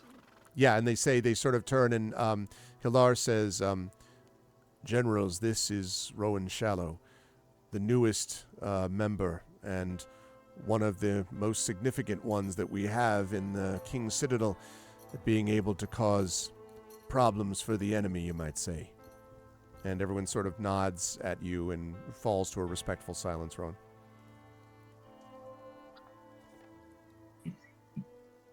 I'm quickly getting the impression that some of you are primarily concerned with your status as leaders in your respective homes and not the ultimate value of whether you're going to have a home after tonight. Or a life. And a few of the generals sort of, look. You would say that General Smitrati sort of looks sort of smug in the sense of, like, has that same smile. Not smug towards you, smug towards the other generals. Like, told you. Like, basically, like, like Rowan speaks the truth type of stuff. You get the impression... Actually, make an insight check for me, Rowan. We haven't had any rolls today. Let's make an insight check for me, please. Can I make an insight check too? I am Sure. an investigator. Why not? It is one of my talents. My insight is actually quite strong. Let's see if this goes well. It did. Oh, It didn't for me. I was too busy grandstanding. You're like, let me check it I out. do get this at advantage, so I got a 30. You got a 30? Yep. Okay. What I can tell you then, Nisiana, yeah, Rowan, you're not sure. They all, like I said, there's definitely tension there. But what you notice, Nisiana, is that The Ondarian general, the General Etherin, who is the high elf from Ondare, who is the most courteous, seems the most kind of receptive to Rowan's comments. I already mentioned what General Smitrati had to say. General Jarna folds his arms and looks like not particularly impressed. Cord Colligan, you notice, sort of gives a tight smile and then stares directly at Jaran, Jarna, I'll get that right. So basically just as like Rowan says this thing about your leaders in your own homes, and Cord is like, like looking directly at him, and so on. Mixed results, probably, Nisiana, with Rowan's words, but no one is like pissed. It's more that they're like, this is picking up on the vibe they've been laying down. So Nisiana is at that point where she's just like, I've had a lot of, I'm up to my, she takes a half step forward, which means it kind of puts her probably next to Alarian. And she says, as the smallest among us, do you have a request for our group, or are you asking for advice from our group? And Lord Balthazar says, in fact, we do. I'm glad that you asked. We have asked Hilar Brassal to bring forth the item that we think will be able to help us. And he nods, and Hilar basically opens the tent flaps and brings in the Oracle of War. Now, the Oracle of War, of course, is a item which you're all afraid of, but, and I will allow, what I will say is, Hilar is going to insist that the Oracles be brought, and the reason is that the Oracle itself, they view as one of the only advantages they'll be able to get, and it's not going to bring any more heat from the Lord of Blades than it already has. Like, the Lord of Blades is already coming towards them. The Oracle also is being brought within this shielded, blocked, whatever tent, which hopefully will assist regardless. Now, that said, you may feel free to have registered your objections, and normally Hilar would listen to them and will listen to them again here, but he will not be able to stop the Oracle from being assembled. I guess unless you were all like, we would rather die than bring the Oracle to the tent, which I kind of got the impression you would not do. But I'm happy to take, more of the effect of, I'm since disappointed. we're not aware that this would cut off our link to talk to each other. Right. I would rather we have a step out, have a quick confab before this actually happens. They're not going to allow that, Nisiana. They're not going to allow that. And it's not to block you from doing the RP. They are very focused, right? I shouldn't say that way. I guess you could, but you're afraid that they're going to exactly. Can we huddle then? You could definitely huddle. Yeah. That also works both ways. They're not surveying you. So like you could definitely huddle, yes. And like they can do that while Hilar brings in the Oracle and they kind of marvel at it, right? So go ahead. I mean, unless Nisiana grabs her like Merime would walk forward. She trusts her sister. And I'd look to the Oracle and I'd look to Hilar like, seriously, dude? And then I'd be like, you know that the Oracle will only be able to feed information useful depending on what you feed it. And you've just said that your scouts have been failing to bring you useful information. So whatever you feed this thing, it's going to give you information that's less than accurate and probably get more people killed. And there's a pause, and then Balthazar says, we're aware of the limitations of where we are. And that's precisely why we need the Oracle. You're also aware of the obvious risk of asking a devil's claw a question in the first place? And Balthazar, so there's mixed reactions to this. General Jarna seems very upset about the idea of using anything like this devil box, as you sort of described it. Smitrati seems, the one from Thrain, seems kind of unsure about the whole business. The one from New Seer, Amato Corellia, seems curious, as does probably Cord Colligan, the Braelish general. And Balthazar himself is sort of like, sort of rubbing his chin thoughtfully, but also seems to be very much like, well, the Empire doesn't believe. I'm sorry, I'm just going to keep thinking of that guy as I do that. But he seems very much like that they've been discussing things and they're sort of running out of ideas of what to do if not sort of inquire with this thing. Narcy, meanwhile, has had her arms folded and is sort of like looking very intently at the Oracle of War, and then is sort of again also almost rubbing her chin, but sort of like kind of very, because there's all like this thing has become practically legendary now, based upon not nobody actually seeing it for the most part, but hearing about what it can do. Like, two things come to my mind. You just said that divination magic did not work well through these gray mist, silvery fog, and this probably relies on divination magic, and also it has betrayed us before, not intentionally, I assume, but it might shoot out our location to the enemy. It might engage another protocol we're not aware of. Do we want to put our faith into something that we don't quite understand yet, into something that might go rogue on us at this particular juncture? And the Lord Balthazar says, your questions and concerns are legitimate. We also had some of these same worries. It's one of the reasons that we have things here, inside this tent. The divination concern is an issue, but from everything we've heard about the Oracle of War, its magic is able to pierce even these sorts of layers of protection. And the truth is that if we don't do this, we're sending our troops in absolutely blind. We can't have a situation where we only see 40 feet in front of us. Nisiana turns back to the group. Yep. She literally puts her back to the group. She looks at Mia Tanton, and she looks at Ilarion.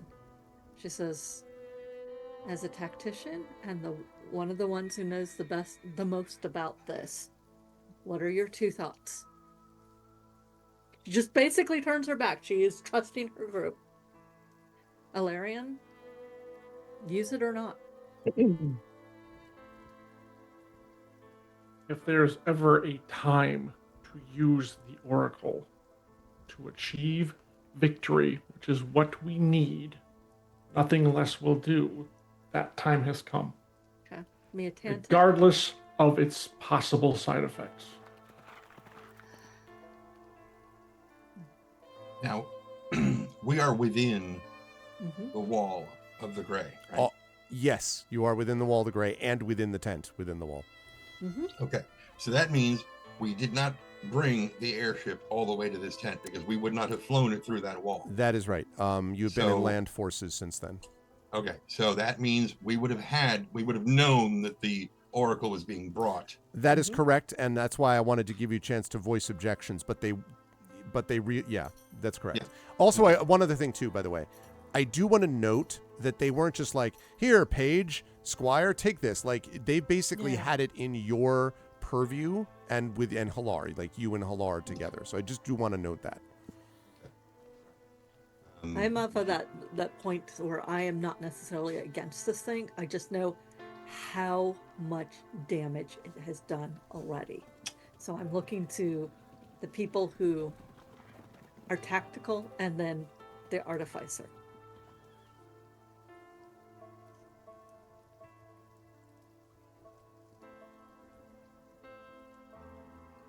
One other point of clarification. Your concern earlier was that, as you put it, you can't fight a war without being able to see 40 feet in front of you. It makes it harder. Have you ever considered seeing 400 feet in front of you? By which I mean, we know that we're going to be approaching the glass plateau for most of this conflict. Had it never occurred to anyone to control as much of the outer territory of the Mournland as possible, specifically to see whether anyone was approaching our direction in the first place? Surely, at least one of these nations is good at guerrilla warfare enough to have had some small platoons at the eastern edge, specifically to make sure whether the Lord of Blades was approaching us in the first place. Information that we could have valued knowing before even putting up this tent, let alone worrying to ask questions of the Oracle. I'm not saying that what you are considering is not useful. If it provides us valuable information, more power to all of us. But if your concern primarily was being left without resources, the most powerful resources we still have are manpower, time, and attention. And Bugbear, not a gorilla. Sorry, go ahead. and Jarna says,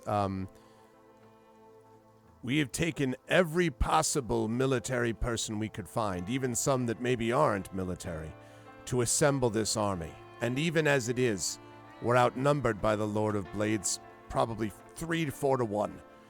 We don't have troops to be able to put along the eastern edge. We did send scouts and guerrilla forces forward. I sent one of my small garrisons forward, and I've heard nothing from them for days.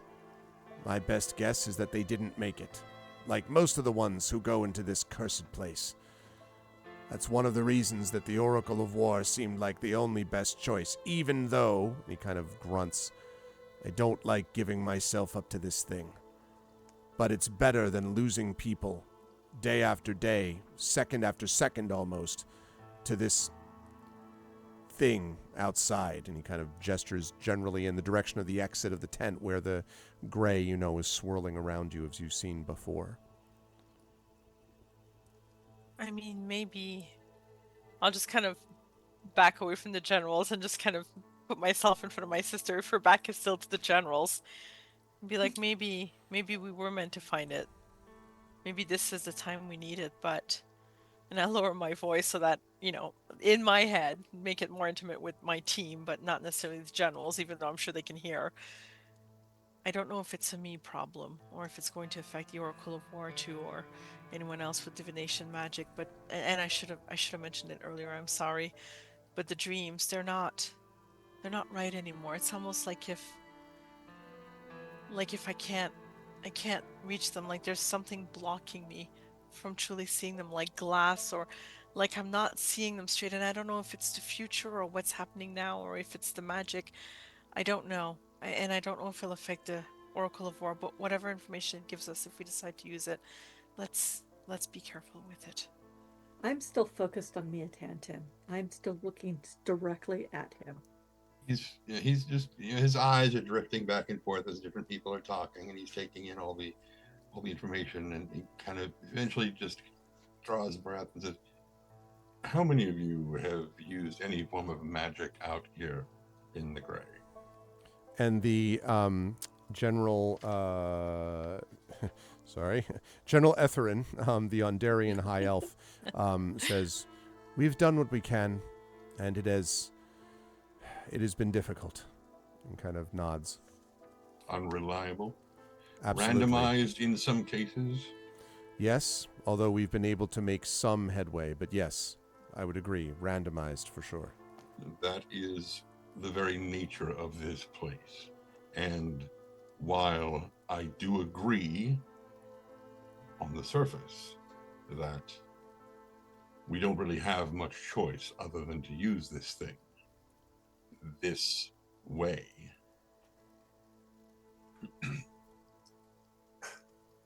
any information, any recommendation that it gives us should be treated as extremely suspect. That same general immediately nods. That is exactly what I told them myself. It is a trust but verify multiplied by 1,000. I agree with you, and kind of nods respectfully to you, Tandon. Sorry, what is you? So you remember the red market, right? That was within the gray as well. That's where we found the Oracle. Mm-hmm. Or it found us. Yes. And do you remember was it rugs? It was I remember the rugs. Mhm. Yeah, Oh, yeah. yes. Yep. I very much remember the rugs. But I And, also remember what it told us the first time in the gray. I think Ilarion is right. If we're going to use it, this is the place and the time for it. But if nothing else, to see if we can disperse the silver mist, which is probably actually affecting my sister as well.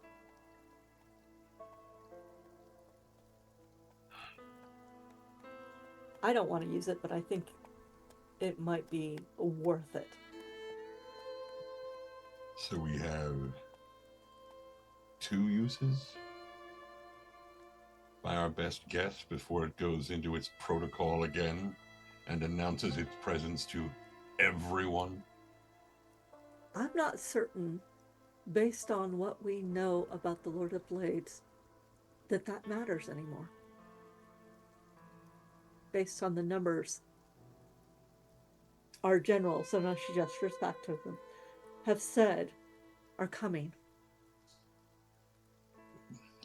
Surprisingly enough, my concern isn't necessarily the numbers, but the Oracle of Bones. The 2 of them are connected. And I look at Rowan again. The 2 of them are connected. I repeat, looking at you. Yes? This is true. Then perhaps... I mean, it is a double-edged sword. If we're going to use it, this is about the most protected, most controlled situation we've got. As best it can be. Like I said, I don't disagree on the surface, but we need to make certain, and Tangent looks directly at Halar and says, we use it. Mm-hmm. And Hilar nods and he says, I've already made that clear. We are the only ones here who understand the implications of it fully. With respect, generals, this is more important than any of us here in this tent. In fact, all of us put together. If you want to use this thing, we're going to be the ones who use it. And we need the details. We need the very, very specific details, because that's what this thing needs. As you say that, General Balthazar, Lord Balthazar picks up, sheafs of paper. These are apparently the written scouts reports that are methods and motives and all that, right? As much as they were able to gather. They have apparently been working on this for a while. And there are a whole set of scribes that come with the army, basically to do this. And they bring it to you, and say, this is the information that we this is the information that we have. And the hope is that there will be something found within these plans. And when we are done, shall we survive? We are going to destroy this thing. So there's kind of a murmuring. Shut up! And he just belts out, shut up!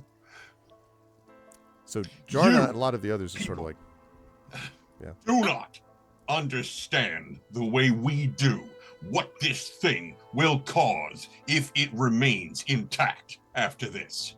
None of you can look across the table and truly tell me that you trust that the person opposite you wouldn't try to get this thing at some point. So Hilar is kind of and he sort of steps forward and he says, I believe that Tanton is rendering a accurate representation of what exists. Leave aside what happens to it later on.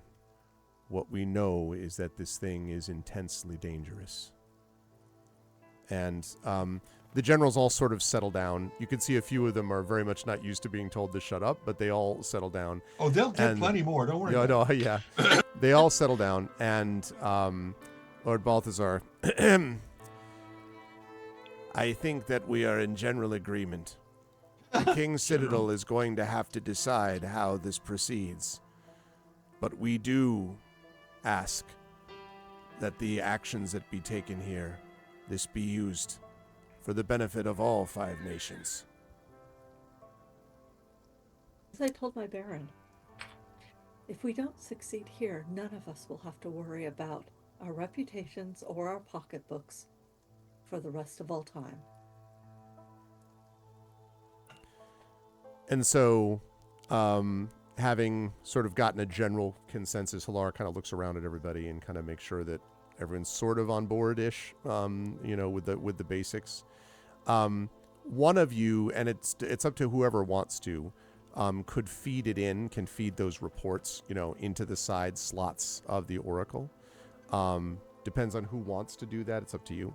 I figured Tanton would probably reach for them, and then he would pull Rowan over there because he knows how observant Rowan can be, and he might spot something that Tanton doesn't.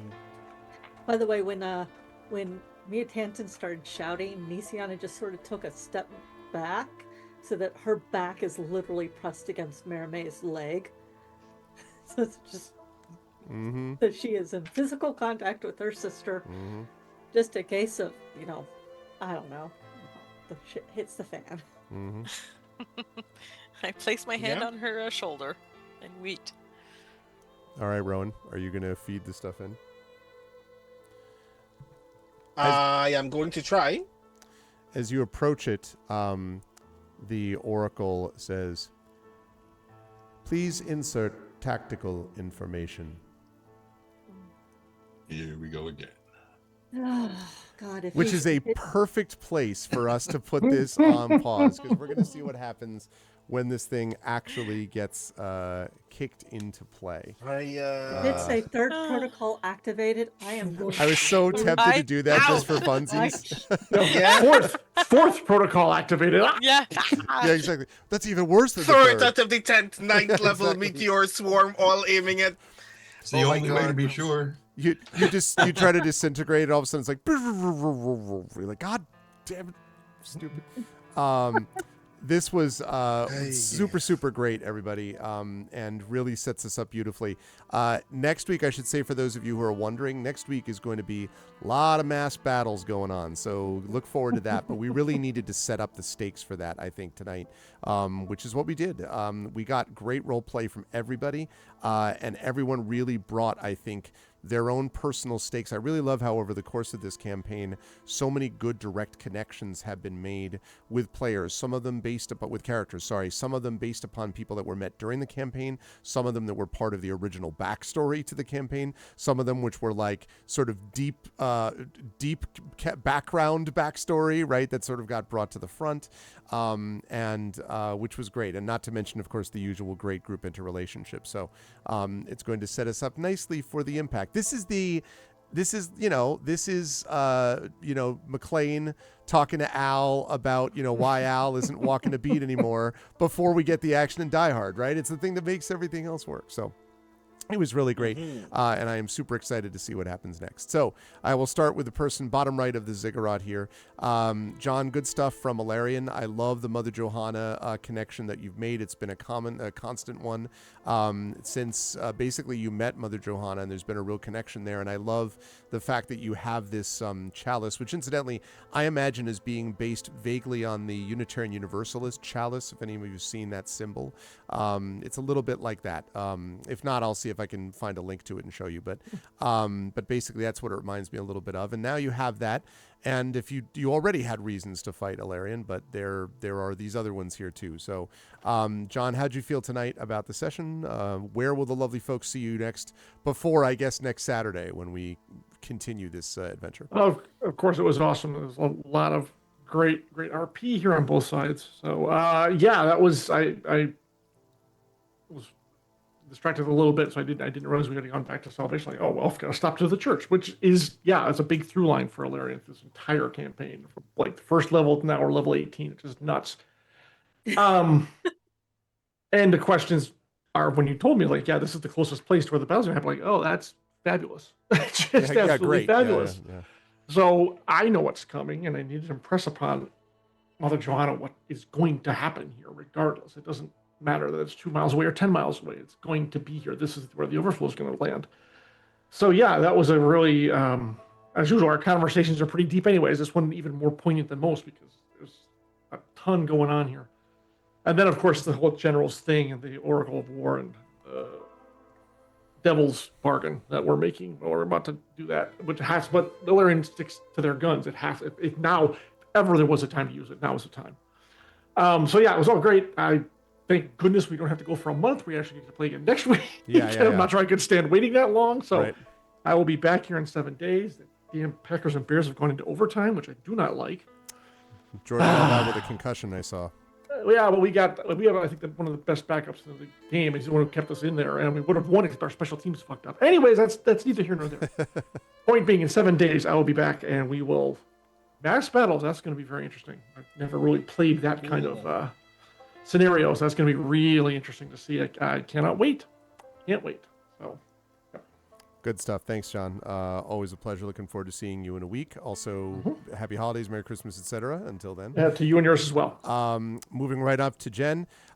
Really, you sort of set the tone, Jen, you and Brandon did, with the conversation between Rowan and Nisiana, which is, I really have appreciated the relationship that's built up between the two of you. There was kind of an admiration, I think, early on from Nisiana, a curiosity and an admiration about what Rowan could do. I think there was sort of an equal curiosity from Rowan about who is this person that actually believes this stuff, and actually goes along with it, in terms of what the group can do. And a lot of that, I think, was reflected here. Also, of course, some good stuff in the tent with the generals, and concentrating on the group. It's been really great to see the Citadel brought together as a group that really coheres together despite individual differences and, interests and all that. And Nisiana is really reflective of that. And, of course, has to think a little bit about, the house and the pressure that she's under as sort of arguably the most important or most significant member of House Jarasco now, too. So there's a lot going on here in terms of varying interests and things like that. So it was good stuff all the way around. How'd you feel about today? Where will the fine folks see you before next Saturday? Well, until you mentioned it, I did not actually realize that Nisiana has become, the most prominent member of House Jarasco. And I'm just like, she's just a little halfling, just trying to make her way in the world that scares the shit out of her. Mm-hmm. I very much enjoyed the conversation with Rowan, because he basically filled a need that definitely we had. We are bright, shiny people, and he is the shadow we definitely needed. But he asked her the wrong question today, and she told him the truth. So I'm not sure what's going to happen from that, but this will be fun to watch. The other thing, when she turned her back to the generals, she absolutely trusted every single person in her group to watch her back, because, well, one, they can see over her head. Two, she didn't necessarily want them to hear everything she said. And she wanted to be able to look at people. And so when Mary May stepped behind her to kind of be like, nope, I'm going to guard her back. That was exactly what I and she expected. I'm kind of excited, but kind of like, oh God, this is going to be one of those games next week. Like, I'm gonna run out of healing spells. Shit. This is gonna be what could go wrong in a mass battle? What do you mean? Literally everything can go wrong. So I'm very much looking forward to this. And also like, going forward, where I'm gonna be here next week. You can find me on Blue Sky, Jennifer Brozak. You can find my cats and me, Jennifer underscore Brozak. And hopefully by that time I will have decided if Spike has been replaced. Oh yes, with something the return of much more- Spike. much more interesting. I will, if I do, I will have specifically pictures for this group, and I will put them, I will link them directly to the chat before I link them to anybody else. Just because I love you guys, and I really enjoy this game. I love being level 18, but oh man, the stakes have gotten really, really, really high. Oh yeah. A little Big bit. swings. Big swings. I am enjoying it. So please, grab the latest Valdemar anthology. Marie and I have a story in it together. Or No True Way, which I have actually read my story, which was called Discordance, about bards fighting each other with magic and music. It's fun. And yeah, that's, I think, about it. I should be a lot more relaxed. Well, I'll only have been on vacation for a couple of days, but I should be a lot more relaxed by the next game. Just in time to be worried about the battles. So it'll be great. Thank you, Jen. Stay safe out there with everything, and best wishes to the I'll let return you of know Spike. if yeah. But thanks, Jen. Good stuff tonight. Brennan, again, very good stuff from Rowan. Have really appreciated Rowan's arc here. Because it's much more subtle than just, Rowan has decided to throw in with friends now. Like, it's much more subtle than that. I think there is a sort of fascination and interest followed by a little bit of a sense of responsibility that perhaps Rowan has finally, has felt to others that, have really sort of infused him. Very, very Han Solo, or actually, no. Han Solo and Lando Calrissian, right? Like making mistakes that he wants to make up for now, right? In some ways, maybe in the past or something. But there's some sense of like sort of duty that I think is covered in these two, who was sort of, quote, the most innocent in the old days, so to speak, with Nisiana, and someone who, was sort of a scoundrel, at one point with Rowan. And I really have been interested to see that. And I'm very curious to sort of see what happens when we start getting some of the level 18 things like spell bombardments and stuff like that too. And the wild magic surges therein. It'll be great. How'd you feel about today's session, Brandon, and where will the lovely folks find you before next week? What just occurred to me as you said that is I am very curious what one of my next spells is going to look like with both spell bombardment and empowered spell, but that's going to be wild. So yeah, I have also been very much enjoying Rowan's arc. I've been enjoying the fact that this arc is constantly being played out against Nisiana, because as archetypes we are so vastly different. But we've gotten to the point now after having several of these conversations where I'm like, no one else is gonna ask Rowan these questions. And if no one asked these questions, Rowan would be a vastly different character by now. So I'm also very grateful for that. The Han Solo comparison I also get, but it's the thing that came to mind, even though it's vastly different. My character is nothing like this character, but I thought of Elliot Spencer from Leverage. Oh, sure. Oh, yeah. Absolutely, yeah. How later in that series he admits that if it weren't for meeting Nate Ford, he would still be a vastly self-destructive person. And I'm like, yeah, Nisiana is asking Rowan questions that makes him question, well, not just why he does the things that he does the way that he does, but can you still do those things for what are still noble ends? Am I becoming a better person or just being a more useful, dangerous person? And it's curious because Rowan still doesn't know the answer, so I'm very curious to see where that goes at some point. Oh, you're getting so much better because you are questioning yourself. This is a good thing. So yes, I'm also very much looking forward to how the hell I'm gonna answer. And the funny thing is, I knew that it was gonna be something like I knew that the most interesting narrative beat for Rowan asking that question is, Nisiana is going to ask me to do something that is beyond one person's mortal control. And I was like, well, guess I need to figure out how to do that then. And I know the direction where that is going, and I can't wait for this Okay, now I'm afraid. series to end as a result. So yeah, also the Oracle is here. I do not like this. So that's also going to be entertaining that you'll put Rowan in charge of pressing the button.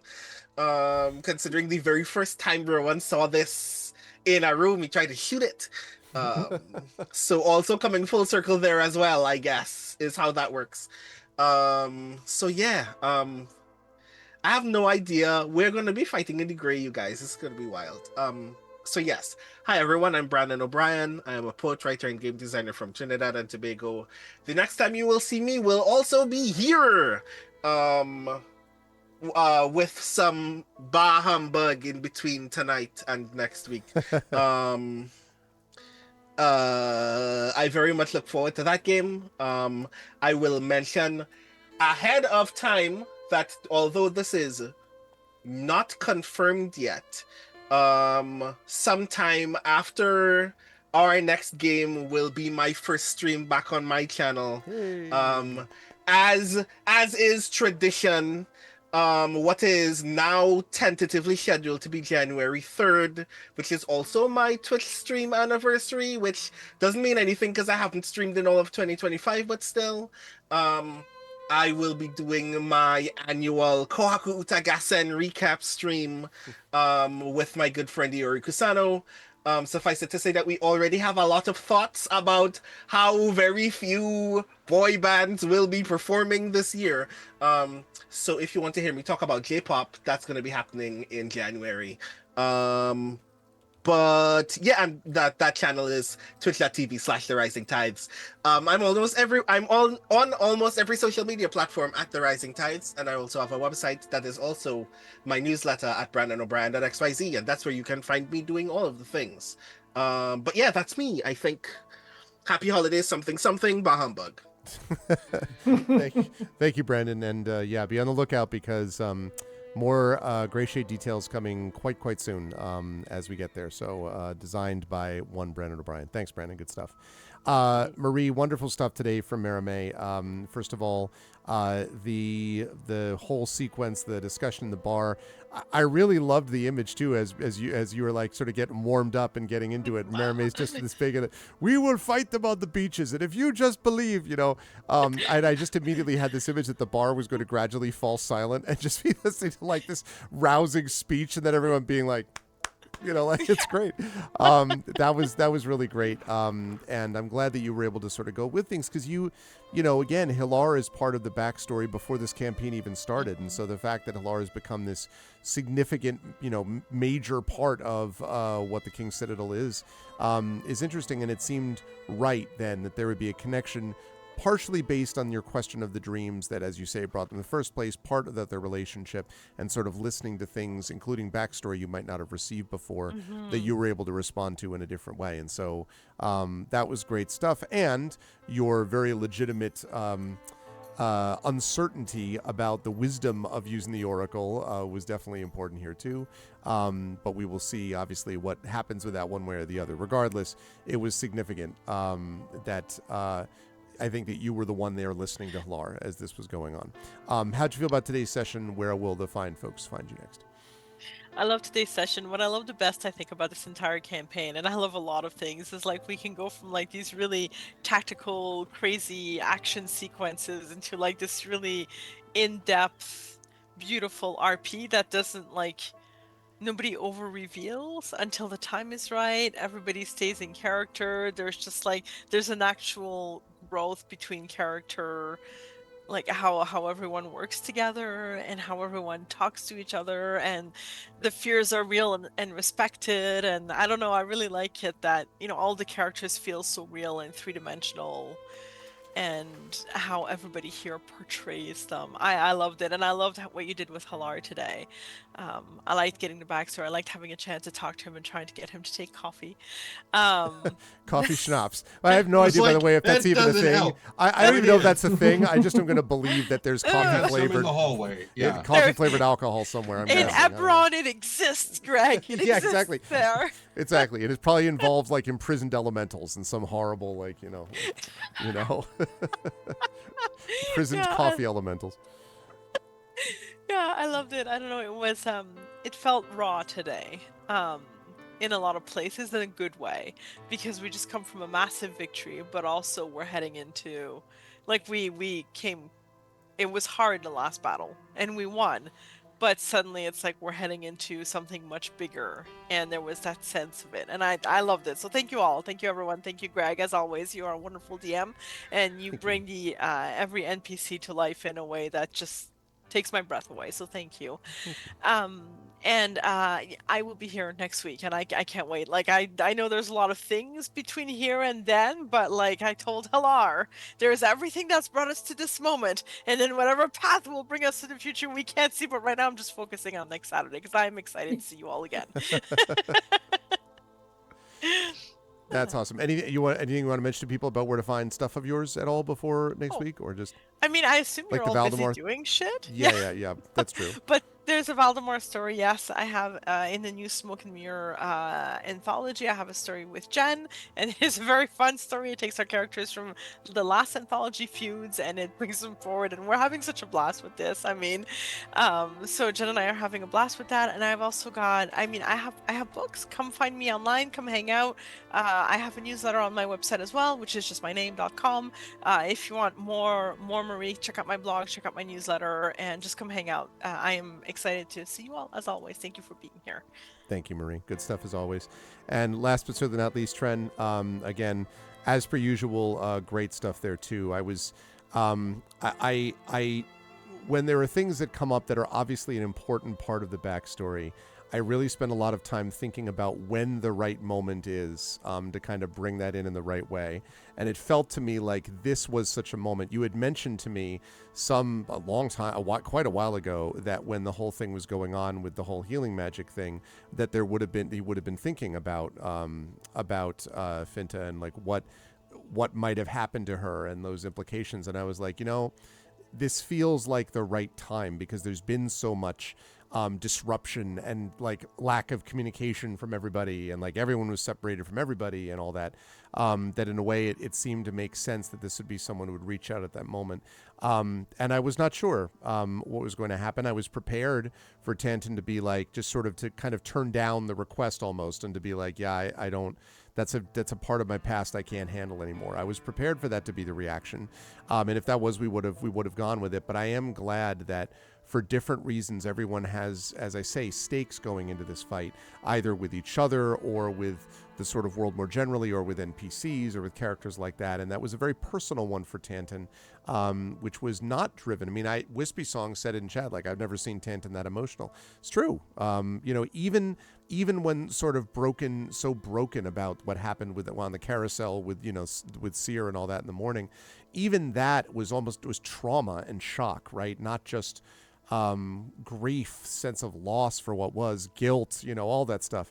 So that was very powerful, and I was really curious about how you were going to react to it, and it seemed like you reacted well, and it meant that everyone comes in on a kind of emotional, even level of things that they're fighting for and about and why, So anyway, it's good stuff all the way around, and of course, as always, legitimate stuff in terms of being like, shut up, get out of here, jerks, generals. That was funny too. How'd you feel about today? Where will the fine folks find you next? Loved it. I was fully prepared to never have the Finta stuff come up, for it to just kind of stay off by the wayside, and for us to just have higher priorities as far as our RP. Fully prepared for that, and that would have been fine if it went that way. When it wasn't until you said alchemy that I was like, wait, what? I was like, wait a minute, are we doing this now? Holy shit! Because I was like, who does he know who's in it? Because I thought you were going to say it was going to be Talk or something, because that's one of the other things that during these like weeks leading up Clock, to this thing, you mean? Whichever was the automaton that Clock. No, Yeah, not Clock. Clock. Yeah, that's right. And I thought about that too, but anyway. Clock, yeah. Yeah. That Tantan would have mentioned, make sure wherever he is, find him and get him, involved in all this planning, and because he probably knows a bit about, Warforged and whatnot, and may be able to provide you with some useful insights. It's something that he would have, said on the way over there. I do real quick want to, since Brandon mentioned it, the episode of Leverage with Elliot. I love that episode. One of the episodes where it comes up, which the one that I'm thinking of is called The French Connection Job. And this is the line from the thing. And they're talking about Toby, the chef that they are helping in this episode. And Elliot says, he showed me that I could use my knife to create instead of destroy. I stuck around for a couple of months. He taught me everything there was to know about the art of food. And he's one of the guys that kept me from falling all the way down.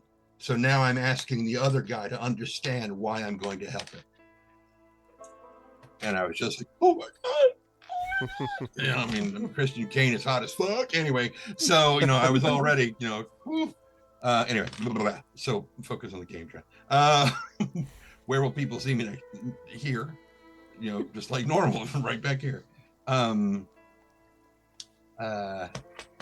should be finished with the editing of the preliminary editing of the last of Heretic and sending that off to... Yep. I have 2 more chapters to listen to, and I'm going to send you my comments on those. So almost there. I think there was something else. I'm sure there was something else. There's probably plenty else. I'll for more of the backstory about Finta, I'll save that until either it comes up in RP where Tantan tells the rest of the crew what's going on with that, or when we're doing like our post-mortem, I'll fill in that story. So yeah, that'll be great. Very good stuff from everybody, and good stakes raising from everybody. Good medium rare stakes as they were, as it were said. But thank you, everybody. Good work. And again, happy holidays to all. Chat, can we get some love for the amazing and awesome Infinity and Beyond crew of Trent Sparks, Marie Bilodeau, Brandon O'Brien, Jennifer Brozick, John Helfers, who you will see right back here 1 week from today as they move into the mass battle sequence of Scales of War, closing in at the end of our final season of Eberron Oracle of War. Thanks, everyone. Great job, crew. I will see you folks soon. Blessed Yule. Bye for now. Everybody. All righty. Good stuff, everyone. Again, really, really enjoyed this campaign so much, and it's been a real pleasure. As I've said, it's the kind of thing that you can only really do when some of this, like obviously I'm blessed to have great RP from a lot of my campaigns, and all of them have something different that they offer. But I think this is one of those situations where having a long campaign like this, literally level 1 to level 18 to this point, is what gives you the opportunity to bring some stuff back, and it rewards kind of, what is this, day 83? So it rewards that kind of play, that sort of careful play over the course of time, as these things gradually get brought up, and I really have appreciated so much. And Eberron is my favorite sort of non-standard D&D setting quite a bit, so it's been great to be able to play with this crew and to be able to get this stuff. It's been really lovely. So, and it's been great to be, as always, with all of you. I will be back to you folks next on Tuesday. On Tuesday, I will be here with the finale of Beowulf Age of Heroes. That'll be Tari Tunes playing with me, probably the finale, unless something goes way off the rails. But the finale of Beowulf Age of Heroes, after which we're going to be doing a different campaign that will be a group campaign again with Tari. I am very excited about that. That will be launching in the new year. I also have mentioned this, but just as a reminder, we will have multiple things changing. This campaign will be coming to an end, but this crew, as already announced, is going to be playing Shadow of the Dragon Queen. That is a Dragonlance campaign that will be doing that after this campaign concludes. The By the Dice Roll crew, which is currently playing the final portions of Ghosts of Saltmarsh, when that is finished, they will be playing, by their request, Tales and Tomes, the Forbidden Library. That's my 5e campaign based on this. That will be starting in the new year. And of course, we will have 2 continuing campaigns, Community D&D, which is Dungeon of the Mad Mage with the Shadow Crew. That will continue. And we also, that's going to be level 1 to level 10, Wispy. And then we will also be having the brand new community D&D, which is Prince Justin's Court, which will be playing the 13th Icon with just an awesome cast. I'm very excited about that. That will include Darcy Littlebadger and Mer Lafferty and our very own Triffity Matz and Kathleen DeVere from Loading Ready Run, and that will feature Prince Justin as DM. Very excited for that. It's going to be really great. That is also going to be launching in the new year. So we've got a lot of new campaigns coming up in the new year, a lot of new beginnings, and also continuations of things that continue to be well. But we are not done with this month yet. Not only do we have that thing coming up that I mentioned next week, we have also got our Christmas show, my annual Christmas show, coming up with my family where we stream something. I'm thinking we may do Mario Party. We'll see. But something that we're going to be playing with everyone else. And then I will be back probably that evening, Christmas evening. I will be back here on my usual Thursday night stream, probably playing Sword of the Sea. My goal is to do that and then to do Dispatch, the rest of Dispatch. Not on the same day, but Sword of the Sea, finish that, then Dispatch, finish that. And then when those are done, I'm going to be moving on to Metroid Prime 4 Beyond. So very excited about that. So anyway, that's going to be happening, holiday show. And then I still have my Game of the Year show, which is where I rank all the games I played this year leading up to the much coveted top game award from ARV this year in the year 2025. So that's going to be happening too. So a lot of good stuff still to come. If you liked what you saw and heard, and don't forget also on Tuesday, Breath of Fire 4, more of that coming up on episode 501 as we start our second 500 episodes of Pen and Pixels coming up then. If you like what you saw and heard today, please follow the channel. I should mention too that we are going to do a raid today because it is not incredibly late, relatively speaking. That is the Arvanauts have landed, followed by Twitch raid, lowercase Twitch, uppercase R, lowercase AID. If you are a sub, you're going to do this. The Arvanauts have landed, Arvany Hype, Arvany Roar, Arvany Love, Arvany Smug, Arvany Blown, Arvany Witch, Arvany Woe, etc. If you like D&D, you do not want to leave before we've done this raid because I think you will appreciate the place that we're going to be raiding. But as I said, if you like what you saw and heard, please follow the channel. Please check out our YouTube with !ArvTube. Again, thank you for all those who watched me over on YouTube today. Please subscribe over there. It's free for you to do that, but really helps us out. Discord is !ArvCord. You can hang out with the Arvanauts in between streams. Blue Sky is !ArvSky, which is super awesome. That is the microblogging site that I spend a lot of my time in the microblogging sphere on. Follower numbers continue to go up there, so please follow me over there as well. Website for this, arvanelleron.com. Financially, !ArvShop. That's my merchandise area where you can get stuff relating to, I'm wearing a sweater because winter, but that's my Infinity and Beyond. I think you can just see that.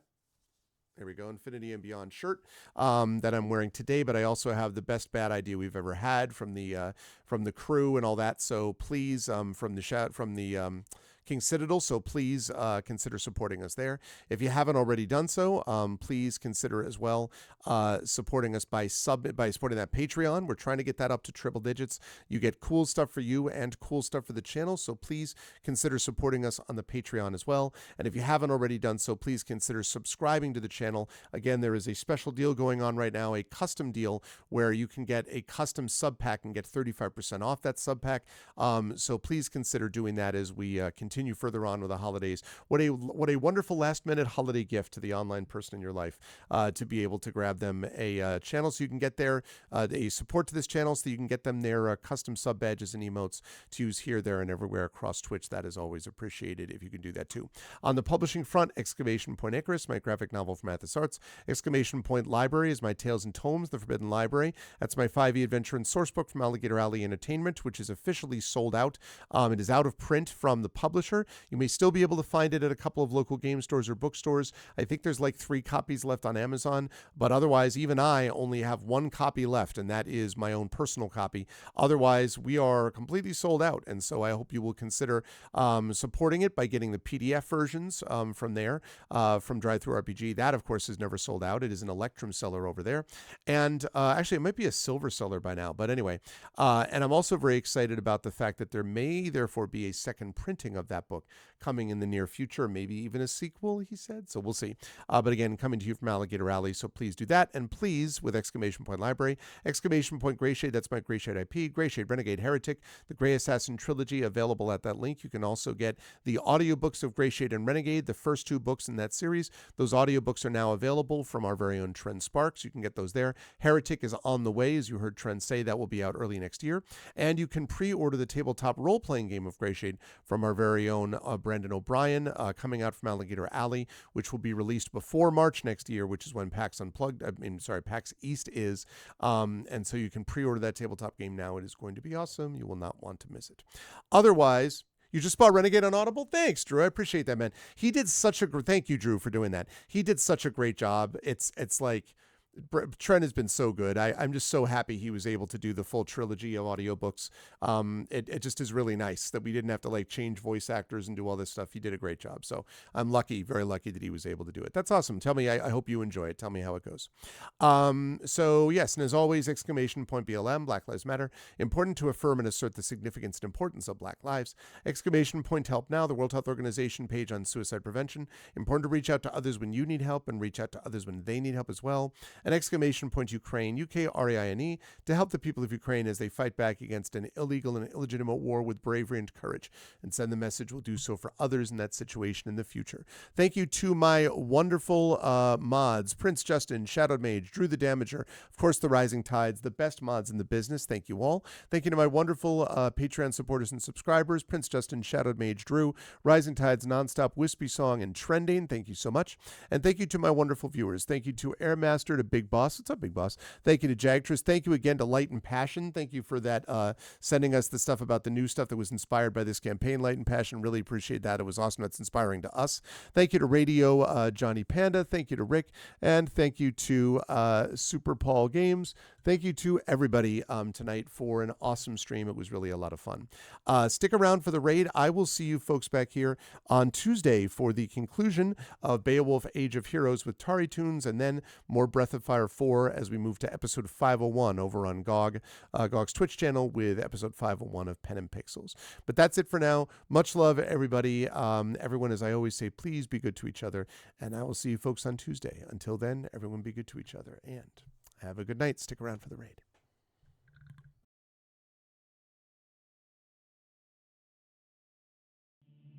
Most folks in Eberron live their lives hoping to survive and protect the ones they care about the most. A few do that and more, trying to help those around them, even the ones they don't know. But only one group does all that when no one else can. The King's Citadel. The ones who do the job no one else can do. Elarian, the Shield. A star-forged Aegis, whose strength lies in the defense of their companions and their will to keep the Citadel and its missions safe, no matter the price, even when that price must finally be paid. Merime, the Sword. A Kalashtar bard whose dreams predict doom and disaster, and who has touched the mind of a god. Her skill in battle, insight into the hearts and minds of those she encounters, and love for her sister in the Citadel is more necessary than ever, if her divinely touched spirit does not waver. Tantan, the Brain. A dragon-marked human artificer, whose jovial demeanor conceals a deep curiosity, razor-sharp intellect, and long memory. He knows what he did for the last war, and he knows what it did to him.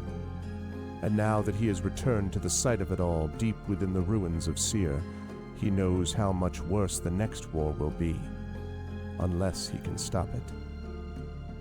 Nisiana, the Heart. A dragon-marked halfling healer, whose love for her sister is matched only by her desire to help and heal the members of the Citadel. She's grown wiser and more wary, and has learned that at times harming matters as much as healing.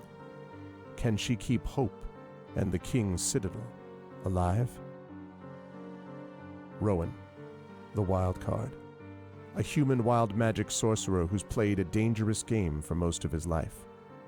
He's gone all in to save his friends, but for the first time he's learned they're not the only ones sitting at the table. Can he break through the shadows of his past and finally call the bluff?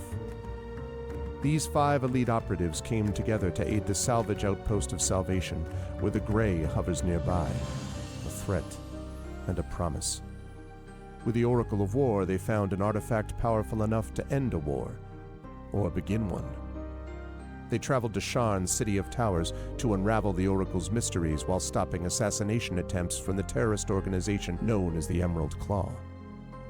They traveled back to Salvation and into the Grey to repel a war-forged invasion and take the fight to the Lord of Blade's secret fortress Razorcrag. They paid a heavy price to rescue hostages from the fortress, and the Lord of Blades escaped into the Grey, seeking a way to create an army of Warforged powerful enough to crush the 5 nations of Corvair. But the Citadel had more immediate problems, the Emerald Claw, and a looming war. At the same time learning that the Lord of Blades seeks the Oracle of Bones to create his invincible army. Now the King's Citadel is in a race against time to unite the 5 nations and stop the Lord of Blades before he can turn his full might against all of Corvair. They've saved Salvation, navigated Sharn, prevented disaster at Razorcrag, stopped the war with Thrain, and thwarted the Emerald Claw. But can they finally unlock the Oracle of War's secrets and defeat the Lord of Blades? Only if they remember that in the end, all they have is each other and the King's Citadel. Long live the King. Welcome to Eberron. Welcome to Corvair. Welcome to the final season of the Oracle of War.